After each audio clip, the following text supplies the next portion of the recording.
Конечно. Удачи, наемник.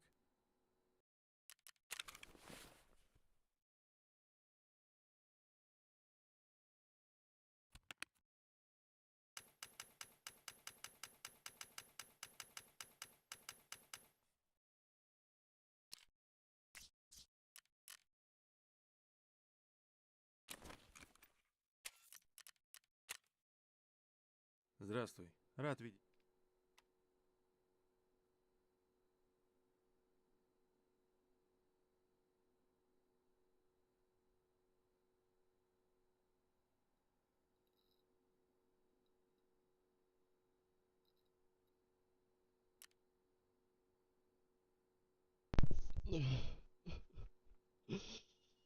How much is this?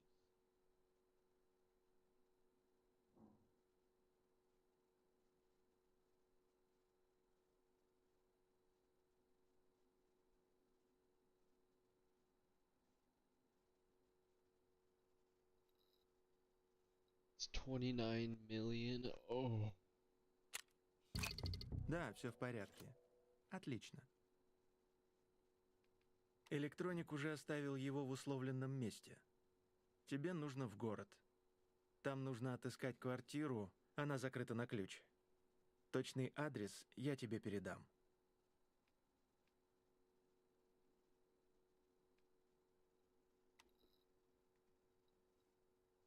У меня. Держи. После можешь его хоть в замке оставить, хоть выкинуть. Отправляйся на место. Удачи, наемник. Let's go.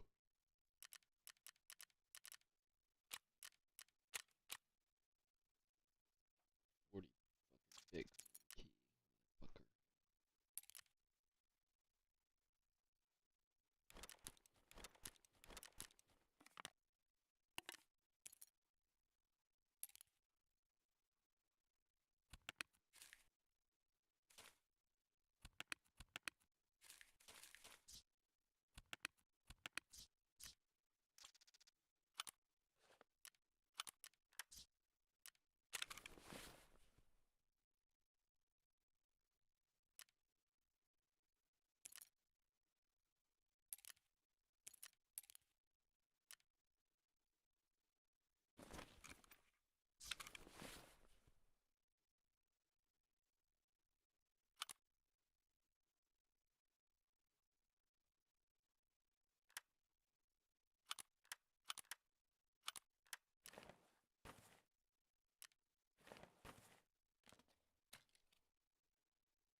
This.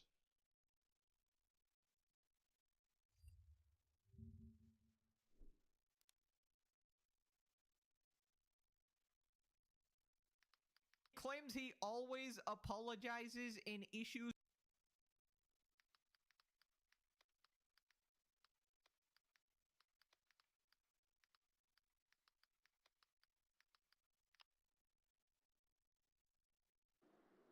Okay, so to find the encryption device, come to Streets of Tarkov. That's the school there, the big blue building. We're going to go to the green building on the left.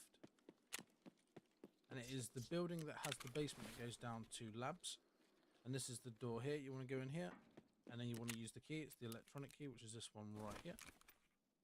You'll get this from electronic from the ticket quest line. Go inside, number 2. straight in here, and the RFID device should be right there under that table. And that's all I've got for you today. Thanks for watching. Please like, subscribe, and I'll catch you in the next one.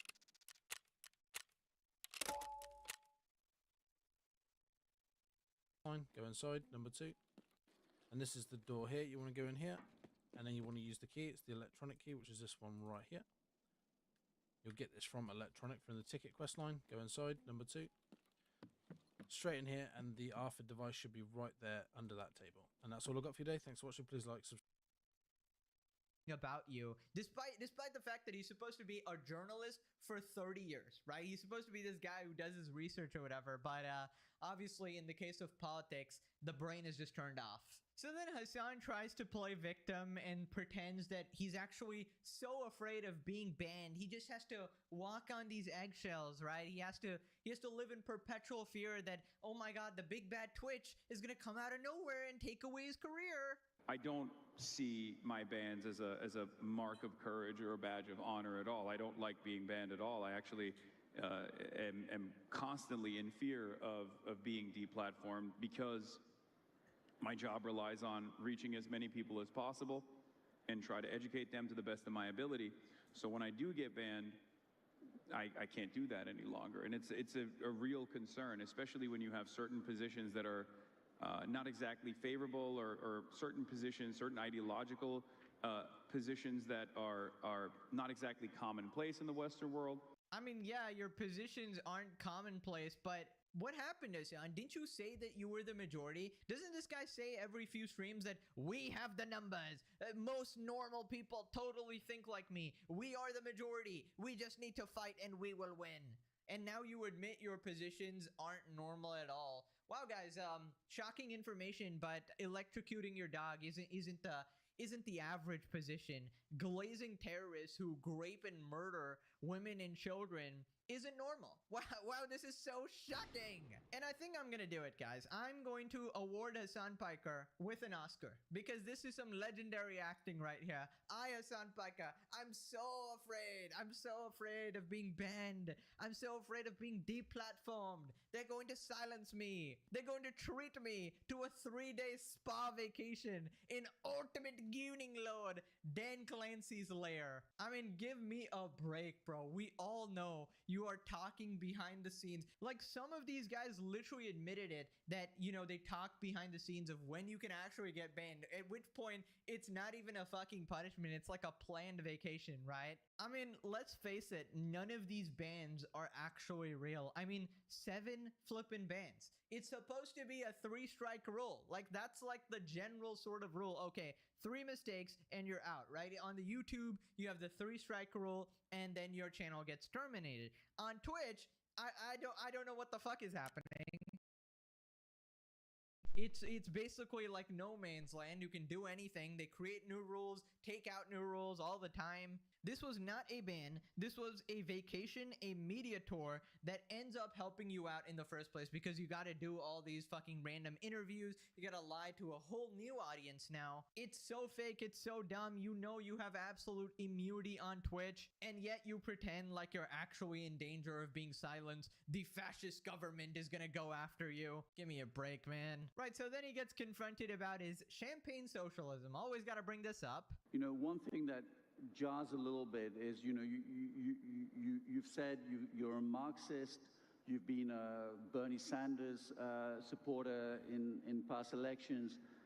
At the same time, you've become a wealthy guy who bought a $2.7 million house. More expensive now. Sorry? More expensive now. Well, good for you. You see, so Donald Trump has got it right. Housing prices going up is good for people. No, I mean, but, you know, your personality and these left-wing views and your commentary on inequality, how does that work when you're a Hollywood house owner? Well, Bernie Sanders has 3 houses, and that's something that people constantly bring up as though this is a real point of contention. Look, when I didn't have a lot of money after college, and I had the exact same point of view, people would say, you're jealous of the wealthy, and that's why you are, you know, that's why you're a socialist, that's why you're a Marxist. Now that I'm rich, they say I'm a hypocrite. And at a certain point, you have to realize maybe it's the commentary and the comments that you're making. Maybe it's the fact that I'm saying people deserve more.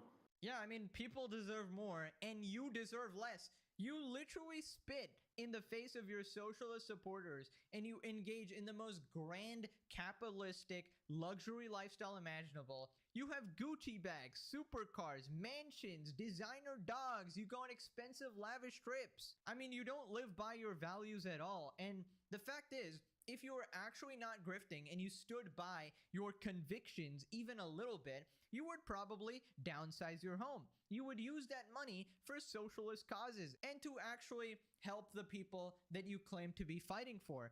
But no, of course, instead you buy your designer dog and shock her in place for 10 hours a day so that she stays on frame in camera.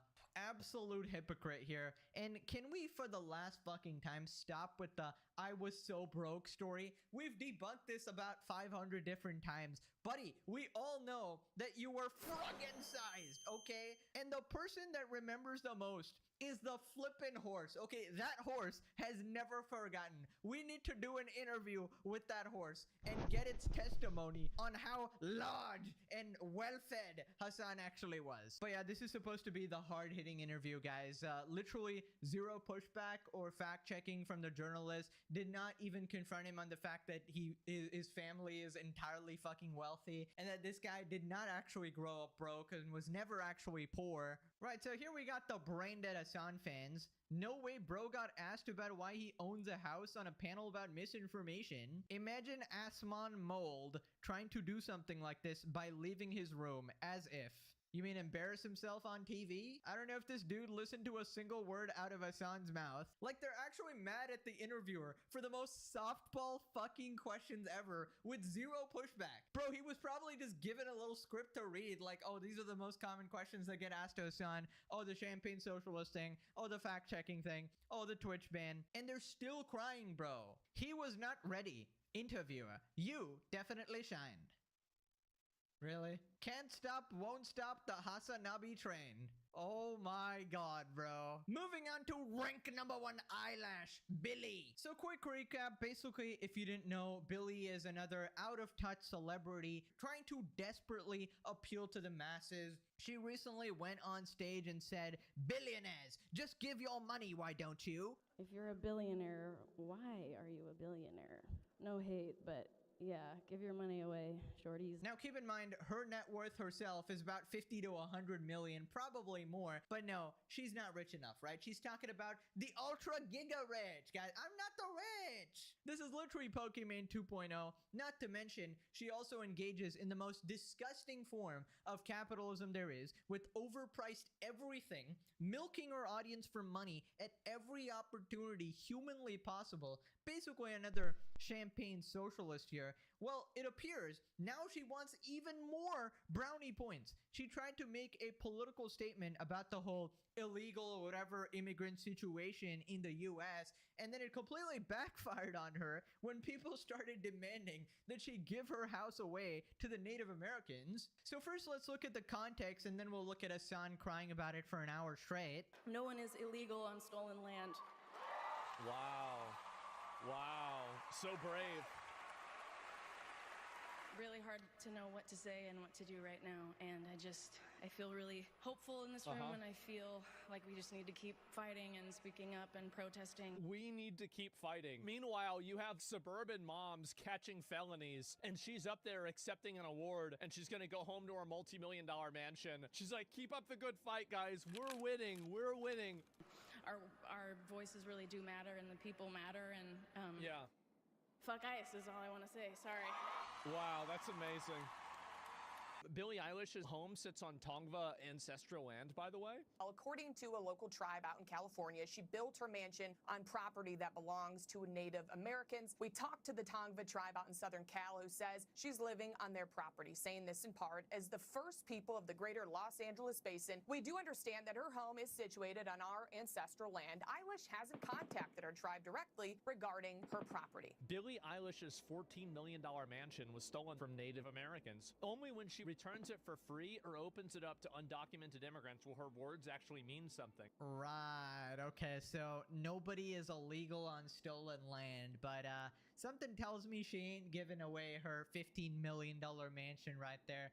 I mean, this is just a classic. Now, just to be perfectly clear, I have no problem with someone stating their political opinions. That is completely fine. You can believe whatever you want. That's the whole point of having this like freedom of speech, right? But these fucking out of touch multi-millionaire celebrities, when they do this shit, it is so obviously fake. It is so blatantly obvious. She doesn't believe a single word that she's saying, right? Instead of saying stuff like, oh, I don't agree with the government going after these people. Oh, maybe I think we need a different solution for the situation in Minneapolis. Oh, it's getting too chaotic and violent. The police is abusing their power. You can say all these things, but then when you say brain dead blanket statements like no one is illegal on stolen land, it literally makes no sense, because have you been to any country in the entire world? You cannot go without a fucking visa, moron. Like, you just get arrested. That's just how it is. For example, where I live in Singapore, you cannot just like waltz in without the proper background checks or verification or a visa, because you're just gonna get cooked if you try anything illegal at all. And that is basically why it is so safe, and they actually punish criminals very heavily as well, which is why there's less.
Okay, I got pretty good spawn.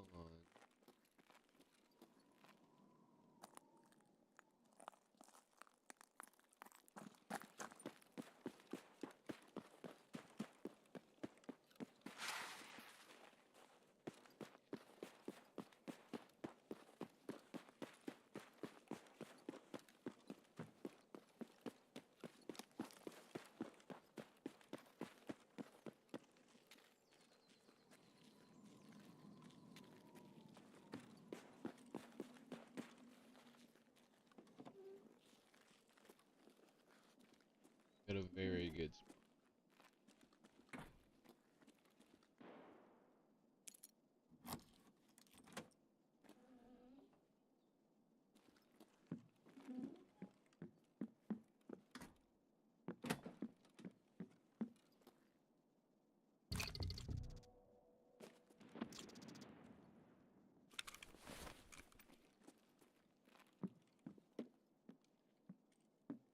Oh, do I have a fucking key card on me?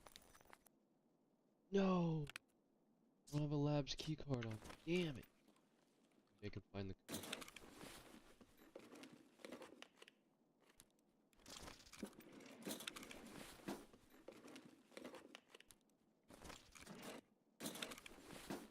Wait. Oh yes, I brought. Just gotta get to the other end of the street.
really? Yeah. Nigga. And I never get good shit.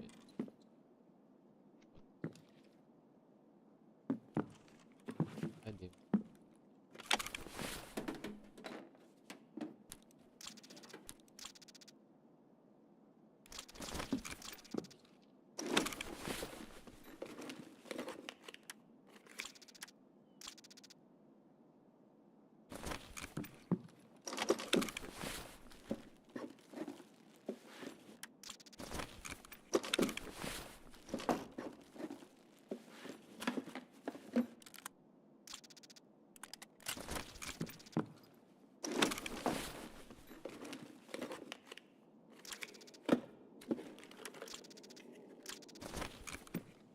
Dog water, bro.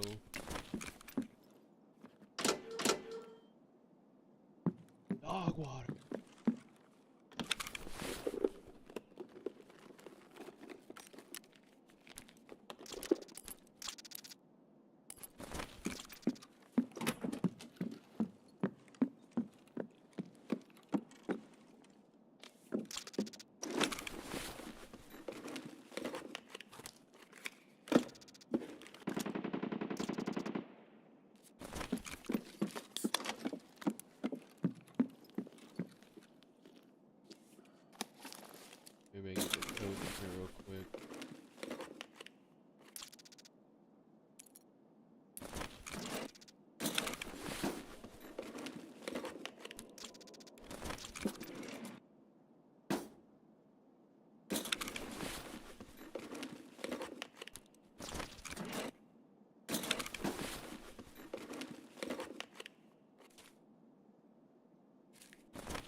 just heard someone walk up here, bro, and I don't think it's the scout.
Welcome I knew it back wasn't to a a scam. series so eyelash. Even Billy subscribed. In today's video, Hassan has done an interview at the Web Summit where he talks about his career as a streamer. An interviewer confronts him on his lack of fact-checking when covering news stories, and he gives the dumbest response ever. He claims he always apologizes. I try to be as careful as possible, guys. I try to be as critical as possible. I look at the official reports, right? Translation, I look at a bunch of schizos on Twitter. I read a total of 1 million tweets. Never 1v1 Hassan in a tweet reading competition. Worst mistake of my life. I totally got owned. Bro, for once in your damn life, can you stop lying? I mean, from what I've seen, you literally misrepresent like every single situation in order to push your political agenda. And whether it be like the shooting of the 2 Israeli diplomats or the Molotov cocktail guy to the Charlie Kirk assassination, you straight up just ignore reality, ignore the facts of the situation, and present a complete alternate story. Like, if you're watching the Hassan Piker stream, you would have no idea what happened in any of those events. You would have no idea who the perpetrators actually were, because Hassan does this fucking merry-go-round around actually reporting the facts of the story, and he just pushes his agenda because, as he literally admits time and time again, he's a propagandist. And you know the worst part about all of this is that Hassan fans will actually believe this, right? We know they're all freaking branded. In fact, we'll look at the comment section later as well, and they absolutely did fall for this crap. And just in case you guys missed the last video, we encountered the mind of a Hassan fan, and I understand he's a positive voice for younger people in the world. So then he talks about his recent Twitch ban. You know, the one that lasted 3 days? Yeah, that one. And that was also on the weekend on his day off as well. And remember how I said that this ban would literally just end up helping him? And it did, because this guy apparently only did this interview and heard about him because of this ban. And he talks about like Twitch TOS. Now, you know, I have to confess, I first heard about you because you got suspended on your platform on Twitch. Yeah. And actually, you recently again got suspended. I think you've been now 7 times, I think, suspended. Yeah. Maybe I've got the tally wrong, but Yeah. near No, enough. it's 7. It's I 7. think. Do you recognize that banning you occasionally is a healthy thing? I think terms of service is a good thing overall in order to foster more productive conversations, because in the absence of a rigorous application of terms of service, you have Twitter, right? Having said that, the existing terms of service can be manipulated. There's a lot of outrage You can kind of see, right? Like there's definitely this like bias almost, where I got that from our initial conversation as well, where he was where he thought, you know, like, oh, you're a little bit of a provocateur. That's a charitable way to put it. Provocateur. Yeah, Hassan is just a provocateur, guys. Nothing more. Definitely nothing more. Part about this, Hassan and his community are acting like this guy was the most like hostile interviewer ever. Oh my god, he was trying to get a gotcha on Hassan or something. Yeah, man, you're right. He's totally grilling you here. Really a challenging interview here where you literally get to say anything at all. And there is zero pushback at all. Zero pushback on anything he says. Zero fact checking. Every time Hassan lies, he's simply allowed to get away with it. But no, go ahead and tell me how this is the most hard-hitting interview. He's so confrontational to you. I mean, get a grip, man. I mean, you might as well just be on your stream and he be sitting in your cuck chair, because that's basically what's going on here. This is like the most softball shit ever. And you know it for sure because he even ends this interview like promoting Hassan and stuff like that and basically speaking positively about him, right? So it's clear that this guy just knows nothing about you, despite the fact that he's supposed to be a journalist for 30 years, right? He's supposed to be this guy who does his research or whatever, but obviously in the case of politics, the brain is just turned off. So then Hassan tries to play victim and pretends that he's actually so afraid of being banned. He just has to walk on these eggshells, right? He has to live in perpetual fear that, oh my god, the big bad Twitch is gonna come out of nowhere. Welcome back to she day so that Our selection. and you engage in the most grand capitalistic luxury lifestyle imaginable. You have Gucci bags, supercars, mansions, designer dogs. You go on expensive lavish trips. I mean, you don't live by your values at all. And the fact is, if you were actually not grifting and you stood by your convictions even a little bit, you would probably downsize your home. You would use that money for socialist causes and to actually help the people that you claim to be fighting for. But no, of course, instead, you buy your designer dog and shock her in place for 10 hours a day so that she stays on frame and camera. Absolute hypocrite here. And can we, for the last fucking time, stop with the "I was so broke" story? We've debunked this about 500 different times. Buddy, we all know that you were friggin' sized, okay? And the person that remembers the most is the flippin' horse. Okay, that horse has never forgotten. We need to do an interview with that horse and get its testimony on how large and well-fed Hassan actually was. But yeah, this is supposed to be the hard-hitting interview, guys. Literally zero pushback or fact-checking from the journalist. Did not even confront him on the fact that his family is entirely fucking wealthy and that this guy did not actually grow up broke and was never actually poor. Right, so here we got the brain dead Hassan fans. No way bro got asked about why he owns a house on a panel about misinformation. Imagine Asman Mold trying to do something like this by leaving his room, as if. You mean embarrass himself on TV? I don't know if this dude listened to a single word out of Hassan's mouth. Like, they're actually mad at the interviewer for the most softball fucking questions ever with zero pushback. Bro, he was probably just given a little script to read, like, oh, these are the most common questions that get asked to Hassan. Oh, the champagne socialist thing. Oh, the fact-checking thing. Oh, the Twitch ban. And they're still crying, bro. He was not ready. Interviewer, you definitely shined. Really? Can't stop, won't stop the Hassanabi train. Oh my god, bro. Moving on to rank number 1 eyelash, Billy. So quick recap. Basically, if you didn't know, Billy is another out-of-touch celebrity trying to desperately appeal to the masses. She recently went on stage and said, "Billionaires, just give your money, why don't you?" If you're a billionaire, why are you a billionaire? No hate, but yeah, give your money away, shorties. Now keep in mind, her net worth herself is about 50 to 100 million, probably more. But no, she's not rich enough, right? She's talking about the ultra giga rich. Guys, I'm not the rich. This is literally Pokemon 2.0. Not to mention, she also engages in the most disgusting form of capitalism there is, with overpriced everything, milking her audience for money at every opportunity humanly possible. Basically another champagne socialist here. Well, it appears now she wants even more brownie points. She tried to make a political statement about the whole illegal or whatever immigrant situation in the US, and then it completely backfired on her when people started demanding that she give her house away to the Native Americans. So first, let's look at the context, and then we'll look at Hassan crying about it for an hour straight. No one is illegal on stolen land. Wow. Wow. So brave. Really hard to know what to say and what to do right now, and I feel really hopeful in this room, and I feel like we just need to keep fighting and speaking up and protesting. We need to keep fighting. Meanwhile, you have suburban moms catching felonies, and she's up there accepting an award, and she's gonna go home to her multi-million-dollar mansion. She's like, keep up the good fight, guys. We're winning. We're winning. Our voices really do matter, and the people matter, and yeah. Fuck ICE is all I want to say. Sorry. Wow, that's amazing.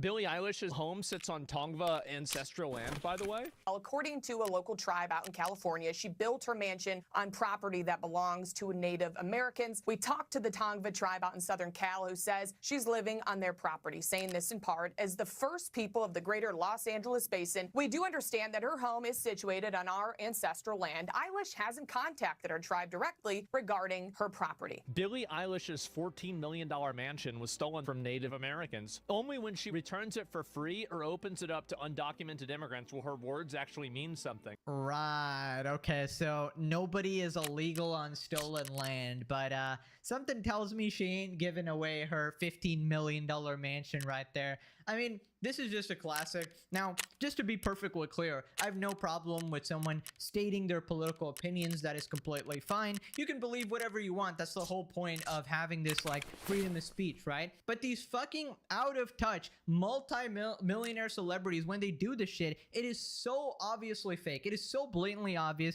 She doesn't believe a single word that she's saying, right? Instead of saying stuff like, oh, I don't agree with the government going after these people. Oh, maybe I think we need a different solution for the situation in Minneapolis. Oh, it's getting too chaotic and violent. The police is abusing their power. You can say all these things. But then when you say brain dead blanket statements like no one is illegal on stolen land, it literally makes no sense, because have you been to any country in the entire world? You cannot go without a fucking visa, moron. Like, you just get arrested. That's just how it is. For example, where I live in Singapore, you cannot just like waltz in without the proper background checks or verification or a visa, because you're just gonna get cooked if you try anything illegal at all. And that is basically why it is so safe, and they actually punish criminals very heavily as well, which is why there's less problems here. And yeah, this situation backfired in a spectacular manner because they want to take away her mansion now.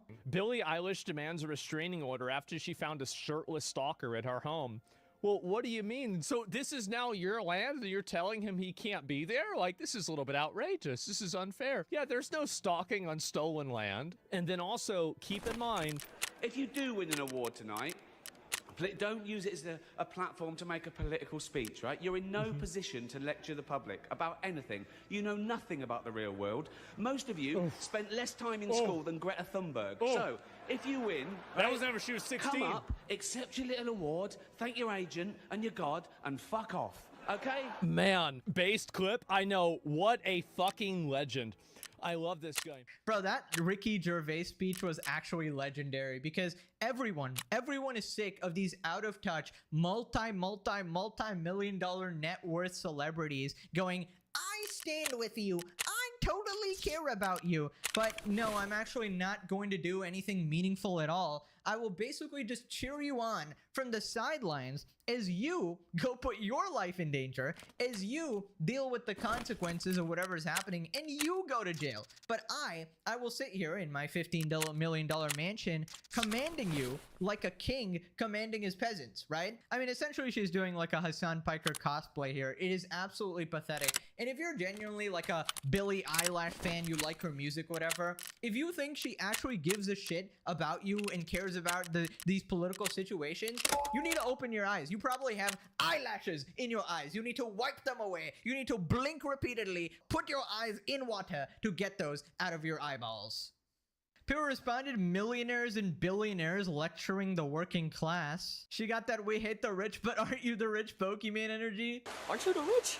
No! In a room full of people dressed like aristocrats from the Hunger Games. Literally the Squid Game people, bruh. The clapping with tears in the room like she hasn't just said the most cliche, predictable thing imaginable. No one is illegal, everyone is welcome. They say from the gated communities with private security to keep you out. No one is illegal on stolen land, builds a house on stolen land. You cannot claim land is stolen if you don't believe in borders. Listen, if you don't believe in borders, that's not even a thing.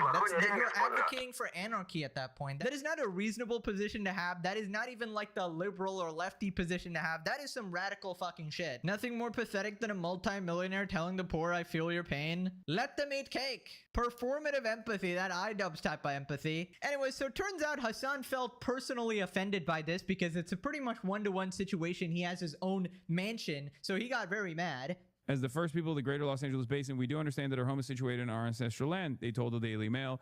Eilish has not contacted our tribe directly regarding her property. This is one of the most annoying things that they do. They'll go and like find one person. They'll go and find one person that like half the time isn't even like actually affiliated with the tribe or whatever, and just simply claiming it. And their goal here is to do propaganda in general, or sometimes they will just like mischaracterize the quotes that are coming from the people, the tribal, the Native Americans that they're speaking to. Like, I don't think a lot of these people understand what like land bag as a movement is, right? It doesn't mean, land bag doesn't mean like, take the remaining Tongva population and like give them everyone's homes. Like, that's not what this is about at all. What is the substance on nobody is illegal? That's not an argument at all. Do you actually want to understand that? The argument is, it's not even that nobody's illegal on stolen land. The concept is no human being is illegal, okay? Human beings are human beings. Deciding arbitrarily that one human being is illegal and not worthy of living on the same soil as you is idiotic.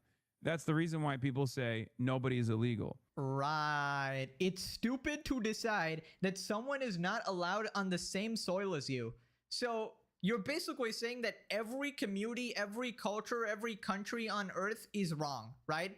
I mean, this logic is so stupid and so extreme. Like, you can just go to any place and be like, well, I'm not paying rent here because, I mean, we're all humans here. How dare you? How dare you make me pay for this piece of land that is all belongs to all humans? We should all just get it for free. Why should we work if we're humans? We should share. We should just live in utopia here. You know what? I've decided. I want to go live in Hassan Piker's mansion alongside Kaya, right? And if he actually stops me, he's a massive hypocrite. How dare you call me illegal? I just want to sit in your mansion. We're both born on the same soil on planet Earth. Great logic, Hassan, you fucking dumbass. I mean, legitimate challenge to Hassan. For once in your life, can you make a somewhat reasonable position that is not so radical and extreme? Like, you know, there's plenty of like reasonable arguments people can make, like, oh, you know, people are contributing to the economy for several years, sometimes more than American citizens, so the violations should be overwritten. Or, oh, it's not worth deporting so many people. Oh, maybe they're not only going after criminals. Oh, maybe the police are abusing their power. You know, many valid points in the whole back and forth argument going on here. But instead, when you go and say dumb shit like, well, we're all on the same soil, you know, you can't be illegal. We're all human. We're all human beings, guys.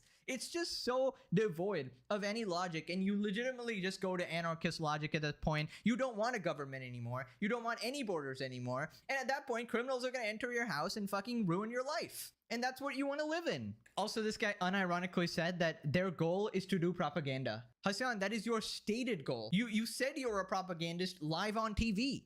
I'm a propagandist. Well, no. For the record. I'm not calling I'm you a that. propagandist. I'm just saying. I'm going to play you. I'm saying I am. And the absolute best part, Hassan goes, "You're mischaracterizing the tribal. What are they called again? The tribal. The tribal people. Yeah, the native people. Actually, like barely even knows how to address them." And he goes, "You're mischaracterizing them." Like, how would you know, Hassan? Have you talked to them? Have you given them a personal phone call? How can you say you're mischaracterizing them when you don't even fucking know what they're saying? Bro, legit just talking out of his ass. Now, turns out Billie Eilish was actually so regarded, the fellow lefties started calling her out too, right? As they should, because she's a massive fucking hypocrite, right? So we have the End Wokeness account saying Billie Eilish calls America stolen land. Okay, Billie, your 14 million mansion in LA is built where the Tongva tribes once lived, and he plans on returning it. And then we got a lefty here going low-key agree with End Wokeness here. And Hassan just fucking lost it. Because unfortunately, there are a lot of fucking morons, absolute fucking morons, that also do this. This person has the triangle emoji on their description. Okay, they're a part of DSA Liberation. I do not want you to go yell at this person. Okay, I don't want you to do that. I hate it when you guys take matters in your own hands or tap the glass or whatever. But the reason why I'm pointing this is because this is a leftist. This is a fucking leftist who says, oh, I'm agreeing with End Wokeness here. And the reason why they're agreeing with End Wokeness here is because they also have gotten the reactionary brainworm. This is one of my least favorite aspects of living in the United States of America, where unfortunately, a lot of people who consider themselves to be on the left also engage in the same dumb reactionary argumentation. Okay? You need to stop doing that, guys.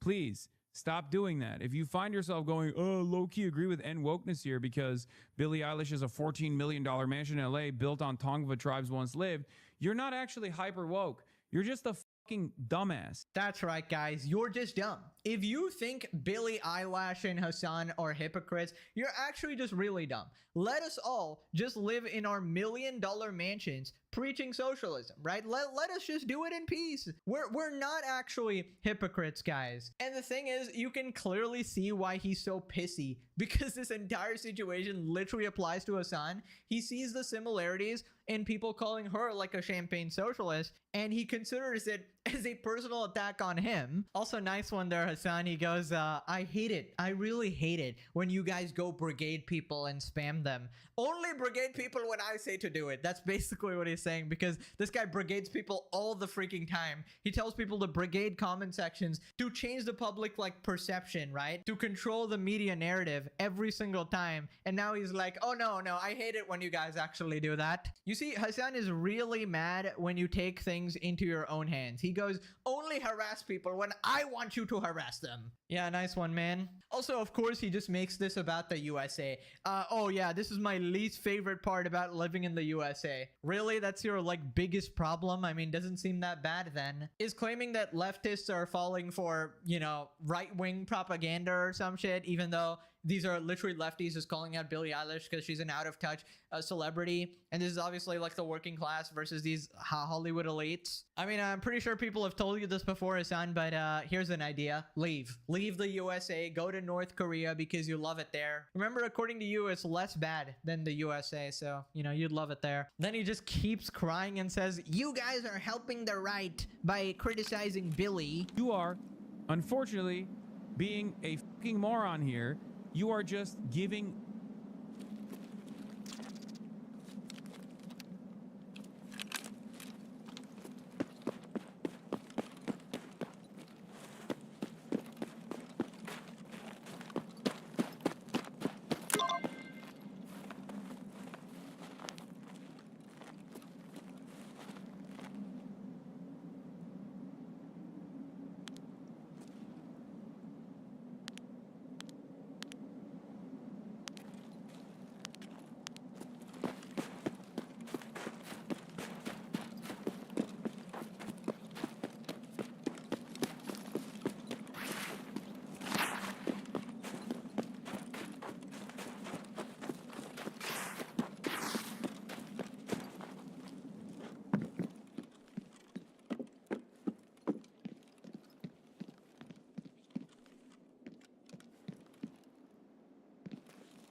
credence and giving legitimacy to the idiotic reactionary argumentation. You're a sucker. You're a rube. Stop doing that.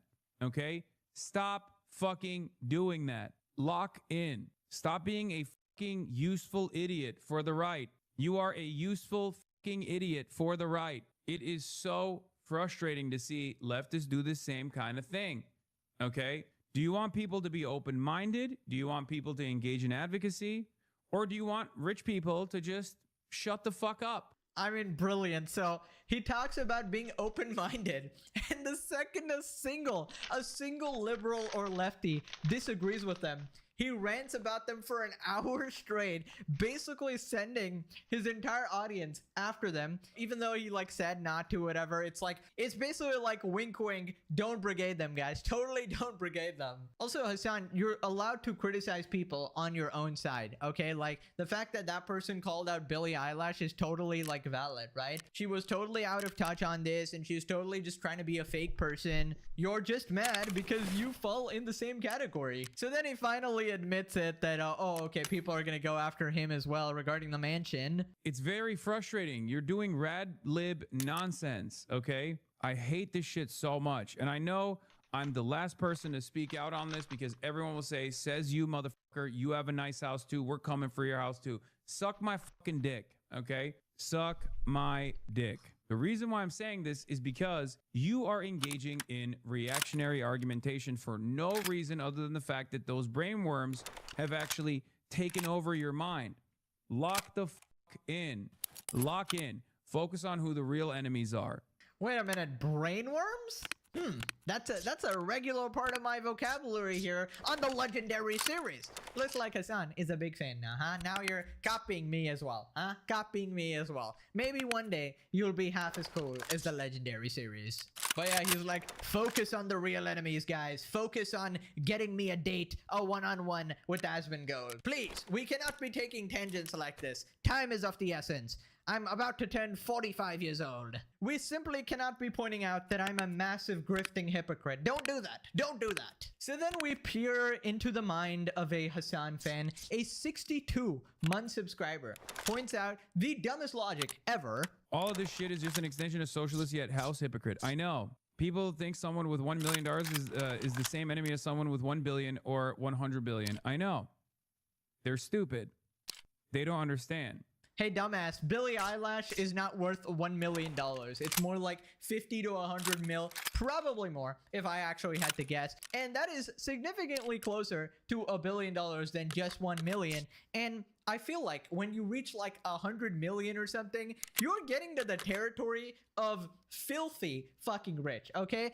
That much extra wealth, which is obviously excess, and no one person will ever need that much, right? And she obviously engages in all these luxury lifestyles as well. She literally has a $14 million mansion. So obviously, at that point, she is literally the ultra omega elite rich people, right? And I genuinely don't understand at what point will these people actually concede? Like, how much more money does Billie Eilish need before you start treating her like a billionaire, right? Because apparently you hate the guts of billionaires, right? Billionaires, horrible people. But 100 millionaires? No, they're great. They're great. I actually love them, actually. They're pretty much broke, right? They're pretty much like the average man, actually. I mean, like, how incredibly delusional are these people? Like, I'd imagine Billie obviously relates more to billionaires than the common man because they can afford the same things, right? Billionaires aren't out there spending their entire net worth. They probably spend as much as Billie Eilish. But no, guys, we only hate the ultra giga rich. Aren't you the rich though? No, no. If you're a broke boy, just say so. And I was wondering, like, how can you be so stupid? And then I double checked. It's a 62-month Hassan subscriber. I mean, your brain is mush at that point, bro. Your brain has been microwaved, okay? Holy shit, even the maggots in there probably died. You've given birth to new bacteria in there, like a new being. Now click this video if you're still unemployed. Now, thanks for watching. Bye-bye.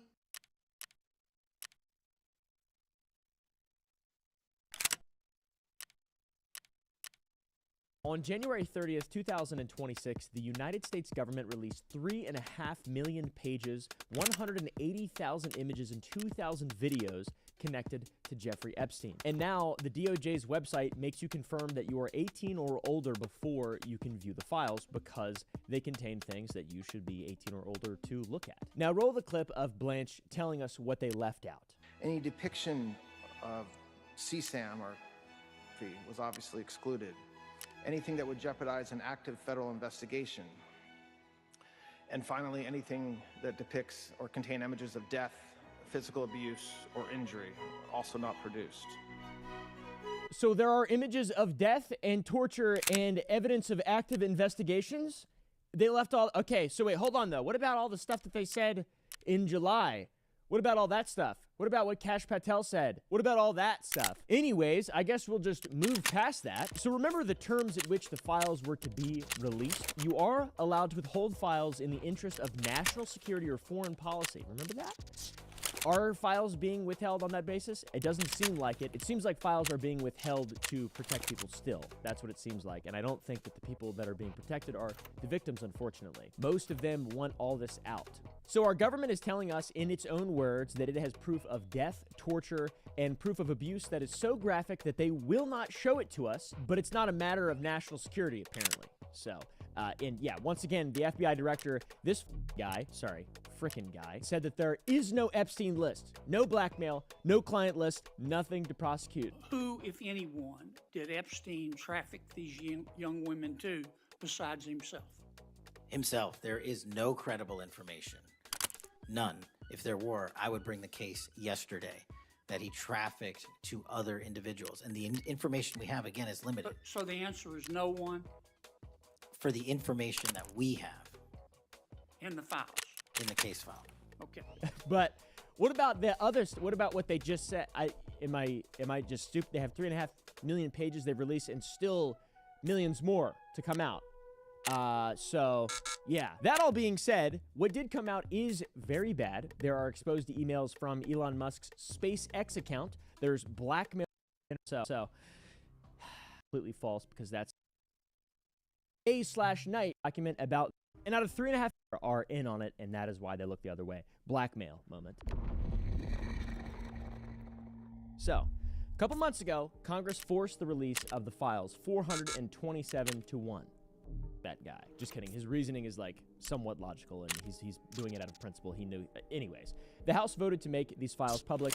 Donald Turnip signed the bill. The first batch came out in December of 2025, and immediately everything, 500 pages blacked out, nothing, less than 1%. It was total dog shit. They didn't even redact the files properly. You could just copy what was under the black boxes and then paste it. So, plus while people were looking at files, they just vanished from the website, and then they got caught and they put them back up. It was 16 files vanished from the DOJ website overnight, including a photograph, this photograph of Don Ladd Turnip with Johnny Epstein. No explanation, no announcement, just removed because they forgot to redact them, I guess, and it's clearly a cover-up, pretty much. It seems like that's what the reality is. A little over a month later, January 30th, the DOJ released the real big dump. 3.5 million pages. But the DOJ has identified over 6 million pages connected to Epstein, so they've released now a little over half. And the Deputy Attorney General said the review is over, but they're still withholding FBI victim interviews, prosecution memos, and hundreds of thousands of emails pulled from this guy's computers. He's emailing stuff about torture to people like it's some kind of weird... he's texting on email. Why is he texting via email? Also, he writes like an idiot. All these people do. And out of 3.5 million pages, still don't know who the co-conspirators are. I thought there weren't any co-conspirators. That they said that. That's on record. But for us, there is a ton of stuff to go through from the files, a lot more clarity. We now realize, we realized before, everybody's already known this, except for the government telling us that it's just not true, that these people are evil. All right, guys? They're bad and they're wrong, and they're not like us.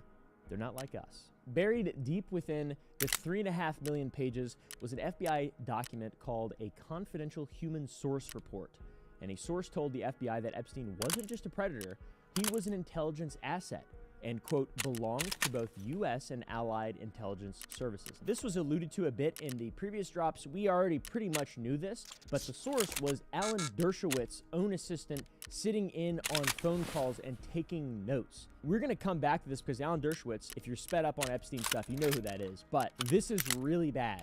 Very, very bad. So, we've got emails from Elon Musk's SpaceX account asking about, quote, the wildest party on our island, a draft letter from Epstein to Bill Gates about a sexually transmitted disease and getting antibiotics for Melinda, and, quote, the description of your penis. He has a rotten dick, apparently. Bill Gates does. Also, Trump's Commerce Secretary Howard Lutnick planning on lunch on the island after publicly claiming he cut ties years ago. Then there's text messages between Epstein and Steve Bannon describing Trump in the White House residence in his underwear, almost as if they had like a little teddy bear camera. Like they're babysitting him with a little teddy bear camera or something like that. That's probably what it is. I don't really know. Then there's this FBI document about the OG SEAL Team 6 commander, Richard Marchenko, the rogue warrior, who had a Bethesda Softworks video game made on him. It's terrible. But this guy was picked up in Mexico, and he claimed to have video evidence of Epstein with minors in Mexico. There's also a 32-page diary from a victim describing being used as a human incubator. Then there's Epstein joking with the former prime minister of Israel about working for Mossad with smiley faces, all included. Photos of Prince Andrew on all fours over an unidentified woman with her face blacked out, no date, no context. There's emails where Epstein's publicist threatened to sue Sarah Ferguson if she didn't publicly say that he is, quote, not a pedo. There's also an email that just says 34 girls Wexner. He's supposed to testify next month. That is Les Wexner of Victoria's Secret and the dude who somehow got Epstein all of his money. Norway's crown princess is mentioned over 1,000 times in the new file drop. There is an invitation for Epstein to dine at Buckingham Palace for some reason, and somehow evidence that Jeffrey Epstein browsed 5 nights at Freddy's on 4chan and was then permanently banned from Xbox Live. Also, was somehow tied into the creation of microtransactions in video games. Dude. Right now, my head's going to explode. Everybody. Games, both parties, every industry, every country, royalty, intelligence agencies. It is a cult. It's like a system. I don't even know what to call it, but it's starting to really make sense why nobody wants the files released. It isn't just Donald Trump, guys. It is, for sure. But because he's like the most powerful man basically in the world, allegedly. I think that might actually be Jared Kushner, according to the files. That's Trump's daughter's husband. All right, let's start with the biggest names. Elon Musk for the win. In 2019, Elon Musk said publicly, quote, I consider Epstein a creep. I declined to visit his island. And this has been Elon Musk's story for years. He barely knew the guy. He barely went to the island. I mean, he never went to the island. But it seems like maybe it's barely though, actually. What was just released seems to tell a bit of a different story. In December of 2012, an email from Elon at SpaceX.com said, quote, what day/night will be the wildest party on equals our island ? Our island? Not Epstein's island. Our island? I don't know what that means. He's really weird. I fell for a hoax. There was another email that had the subject heading of Epic Island Vacation and Girls for the Win and all this really dumb, lame 2012 stuff. I wouldn't put it past him. I mean, obviously, you can't be like, oh, it's probably, it's funny. Misinformation's funny or true. That is really funny misinformation, and he is now actually implicated. But somehow he's on Twitter saying that people are misunderstanding it. I don't know. I read that right there, and I'm like, seems like you really wanted to go, bro. Another email shows Epstein's assistant confirming, quote, Musk is to go to the island on December 6th, with Epstein replying, I will send heli for you. There are 16 emails between them from 2012 to 2013. Musk also planned to host Epstein at SpaceX. And when the files dropped, Musk's response was, I had very little correspondence. Then he said that he could be misinterpreted, and then he called the entire file release a distraction because he's more focused on making as much money as possible using modern-day legal slavery. So over 14 years, it went from our island to distraction, I guess. Musk isn't the most damning one. It's probably the funniest one because of how hard he's gone against it. I mean, there was that huge Trump-Musk schism last year in which Elon said that Trump didn't want the files released because he's in the files. But, like, they just say things that aren't true, and then it's like, how do you know. Now on to Bill Gates, who a lot of people have been calling a evil cabal baby-eating villain for the last, 20 years or something like that. He's buying up all the land in North America. I don't know what conspiracies are real at this point, but he's in the Epstein files, and he seems to be quite a doofus piece of shit. There is a draft letter, so an unsent, I believe, email in the files that is addressed, quote, Dear Bill. Gates had apparently asked Epstein to help cover up what the letter calls morally inappropriate behavior, and the details are pretty specific. The letter references deleting emails about a sexually transmitted disease, because everybody knows you can delete emails, providing antibiotics to give to Melinda secretly, because now she has a sexually transmitted disease. The implication from this is that Bill Gates, one of the most rich and powerful men to have ever existed in the history of Earth, gave his wife an STD that he contracted assumedly while hanging out with Epstein and then transmitted to his wife. So, yeah. This is a direct quote from the letter. The description of your penis. Because Bill Gates described his penis to Jeffrey Epstein, which is lay epic. In another separate email, Epstein claimed he had facilitated a rendezvous for Gates with married women. A Gates representative called this absolutely absurd and completely false because that's what people do whenever there is anything about the Epstein files. They just say, no, that's not real. That isn't real. I hope they believe that because everything else is not real and they believe that.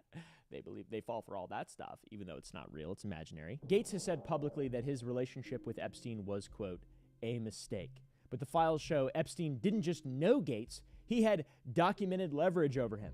STD records, affairs, physical descriptions, blackmail. Their relationship spanned 6 years and included discussions about a $100 million partnership. They are pretty good friends. I've never discussed a $100 million partnership with anyone in real life, so I wouldn't know what that's really like. But it doesn't seem like socializing, just basic socializing. They seem like business partners. They seem like bros. They seem like buddies. And this obviously is blackmail. How about Howard Lutnick, this ugly bastard? Trump's Commerce Secretary, CEO of Cantor Fitzgerald. October 2025, Lutnick says publicly, I cut ties in the early 2000s. He called Epstein gross, called him, quote, the greatest blackmailer ever. That's what his MO was, get a massage. And what happened in that massage room, I assume was on video. This guy was the greatest blackmailer ever. December 2012. An email shows Nutlick's wife enthusiastically accepting a lunch invitation to Epstein's island. They arrived on a 188-foot yacht with their children. By the way, the day after the visit, an email reads, Jeffrey wished me to pass along nice seeing you, because they had such a great party on the island, the pedophilic, satanic island, apparently. When the New York Times called him about this, Nutlick said, I spent 0 time with him and hung up the phone. By the way, he's currently in the cabinet, so, believe these fake emails if you want. These are all AI, dude. Did you know that? All these are just written by ChatGPT. Did you know that all these, that's why the spelling is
Ты за место, что ли, хочешь? Будь ты за место.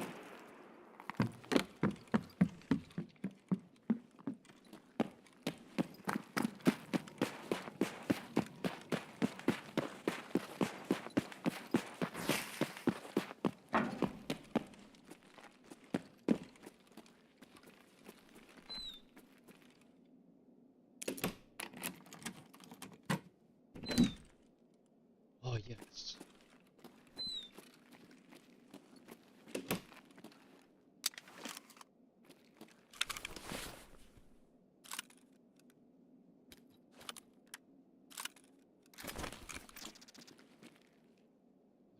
Yes.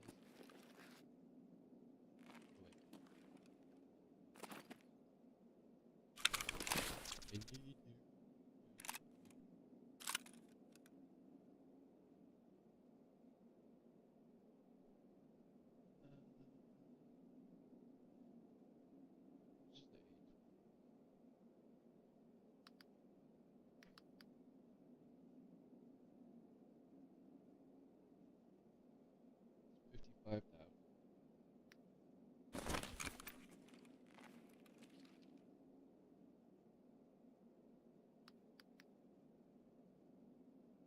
Yes, it's 83,000 and it's banned.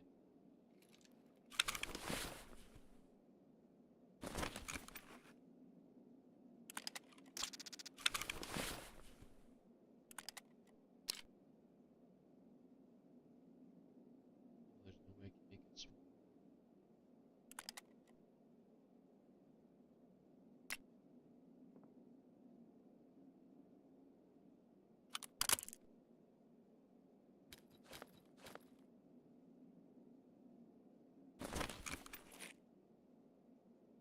Fuck.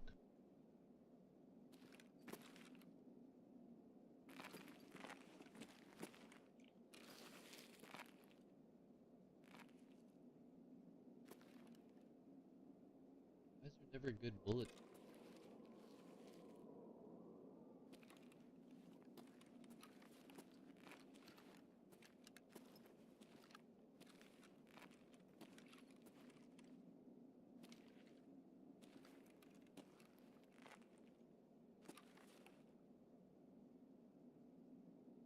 Really? And there's never good bullets.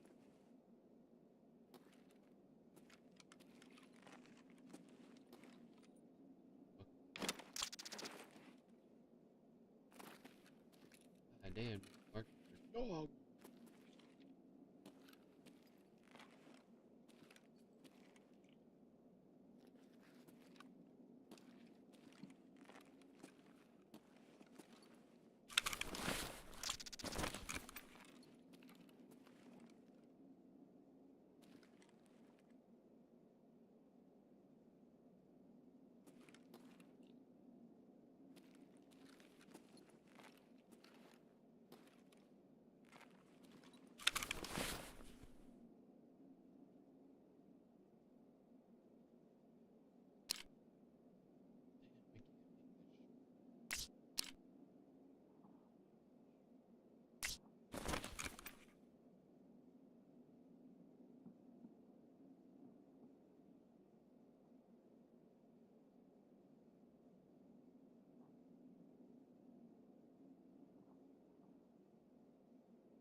That's a bullshit. You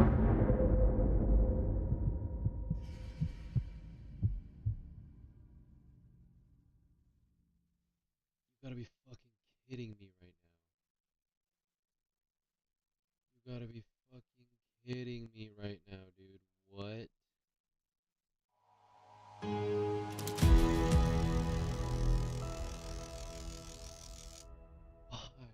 Why? Why? Why does this happen to me? There's no way in hell.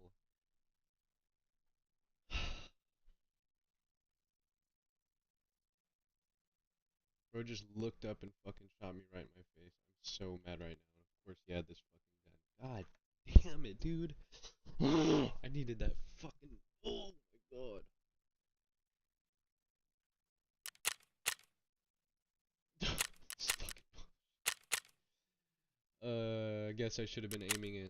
Like, fuck, dude. Oh.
Unlucky.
I needed that fucking PBL. I needed that.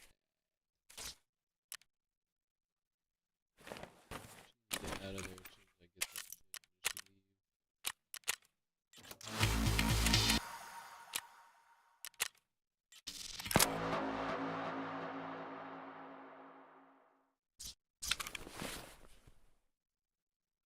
I've never, ever, ever had a good time.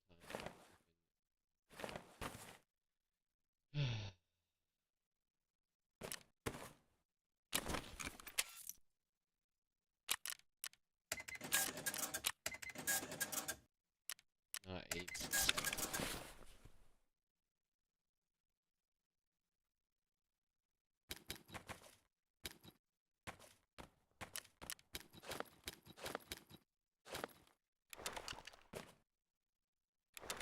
Didn't expect it would be there that quick either. Ood.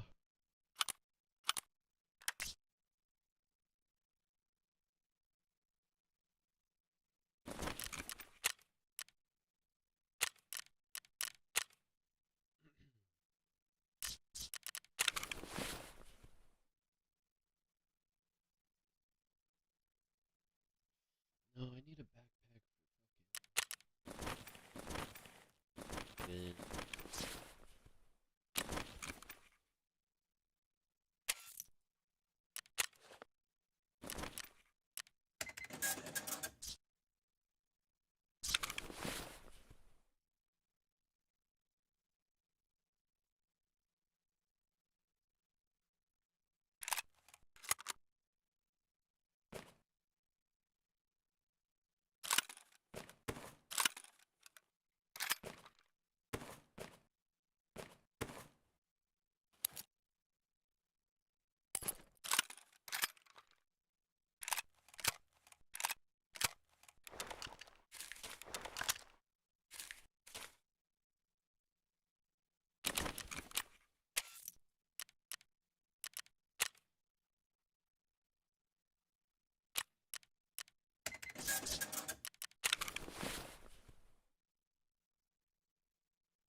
So bad. So I don't know who we're gonna trust. That guy. Depressing. Anybody who's elected, I feel like everything that they say just should be taken with a grain. I mean, I think that's just normal. Seems like anybody who's in the files, everything they say about the files is just not real. It's just a lie. They're just, I don't want to really say gaslighting or lying because it means nothing, but it's just, that's all it is. It's all fake. It's not real. It's imaginary. They're just saying things that aren't real. The files also contain 12 to 15 hours of secret video footage of Bannon interviewing Epstein in his Manhattan townhouse. And somehow the question that nobody can answer is whether Bannon was making a documentary or whether Epstein was funding Bannon to help with PR rehabilitation. What are you, class 3 sexual predator? Tier 1. What's tier 1's the highest and worst? No, I'm the lowest. I'm the lowest. You're the lowest. Okay, tier 1, you're the lowest. But a criminal. Yes. Because Bannon is like a massive proponent of Trump in 2016 and kind of the culture war. He's the guy behind Breitbart and like all this, you know, this big apparent psyop that has split our country in two over the last 10 years. So who the knows what their relationship actually was? I think Bannon is some kind of, I don't know, phallic, disgusting beast. His skin barely sticks to his bones when he walks, I bet. But the texts between them are what genuinely stands out to me. Bannon texted Epstein about Madeleine Westerhout, who was Trump's personal assistant at the White House, and they called her knee pads, which is an insinuation that there were sexual favors being given there. And then there's this line. He's much more calm, but the sight of him in the residence in his undies is hard to fathom. And this is when Trump was first the president. This is implying that he's getting naked in the White House and they're looking at it and they can see it somehow. That's the little teddy bear that's on the shelf with the camera in it.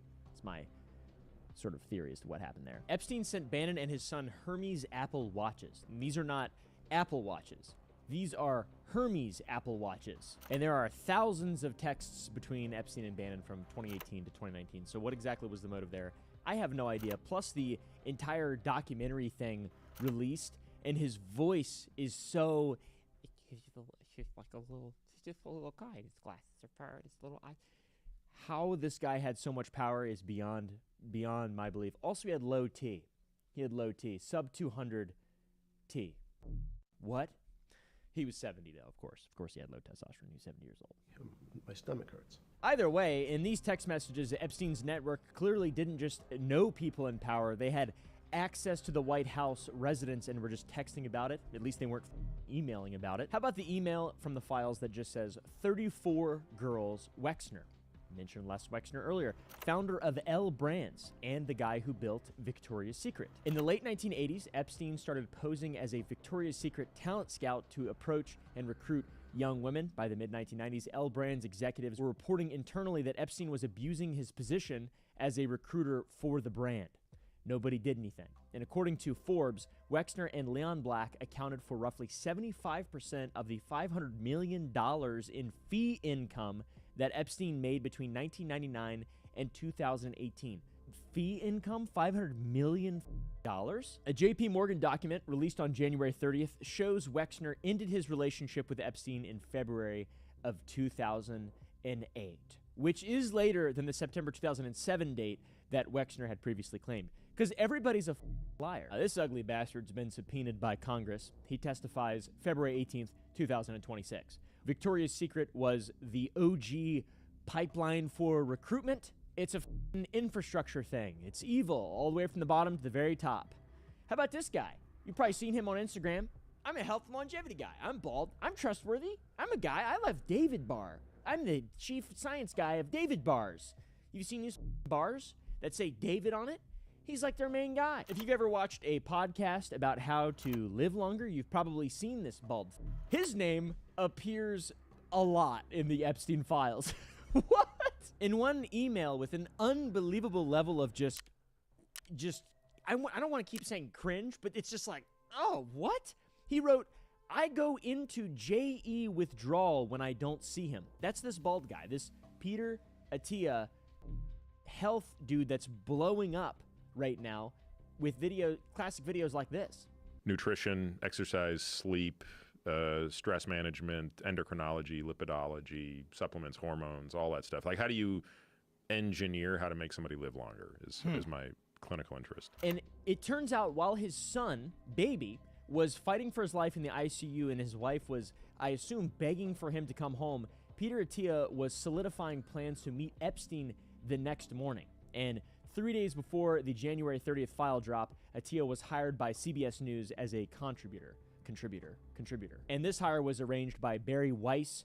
Weiss's wife, Nellie Bowles, also exchanged emails with Epstein. They're all related. Then there's Brian Johnson, the anti-aging ex-Mormon blueprint guy, the really weird, creepy guy who has a Netflix documentary based off of him, who's actually, like, seems to be regenerating himself. My speed of aging is currently slower than the average 10-year-old. On the 1st of February, 2 days after the files dropped, Johnson posted publicly that he once met Epstein on a Zoom call about 8 years ago and was immediately repulsed. He could tell his heart was dark. He seemed like a very dark person. I felt sick to my stomach. But the files show October 2017. Email chain shows Johnson's team actively trying to schedule an in-person meeting with Epstein, and the introduction for this was made by Alex Klokas, CEO of Futurism, whatever the that is, and coordinated through by Masha Drakova, a woman connected to Putin's inner circle who called Epstein a wonderful man. Johnson's people wrote that they would like to meet up with Jeffrey if possible, and what does his schedule look like today? So two of the biggest names in the anti-aging and longevity space are both in Epstein's orbit. Hey man, Epstein really liked transhumanism and eugenics, so I guess that makes sense. And that ties into the incubator diary that we're gonna go over later. This is so... How about Stephen Tishk, co-owner of...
of the New York Giants. Epstein was sending him details about women's personal lives.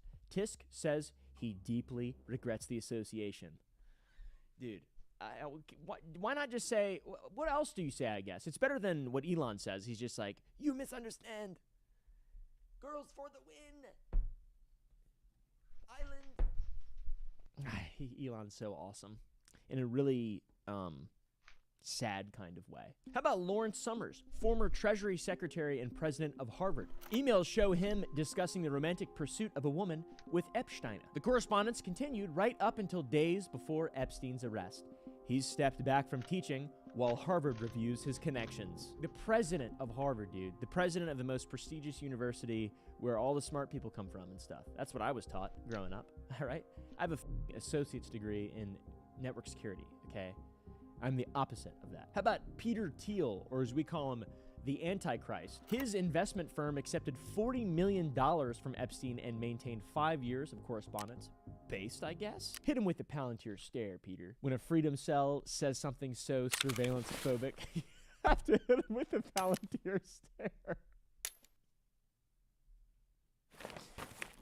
Anyways, Leon Black, founder of Apollo Global Management, which just sounds evil, sent Epstein a birthday gift that had to be x-rayed before delivery, which is an epic win. Christopher Poole, better known as Moot, the founder of 4chan, was introduced to Epstein at age 23 through Boris Nikolic, who was Bill Gates' science advisor. And the email says, he does not know that yet, so please keep it confidential. So there were secret travel plans arranged for a 23-year-old through the Gates network. Now, how about Casey Wasserman, head of the LA Olympics organizing committee? This person was exchanging emails with Ghislaine Maxwell, the only person who's in jail from all the files. How about Brett Ratner, the disgraced and now somehow legendary film director? He was photographed with Epstein and Jean-Luc Brunel, the other guy who died in a prison, but in France. He's in there.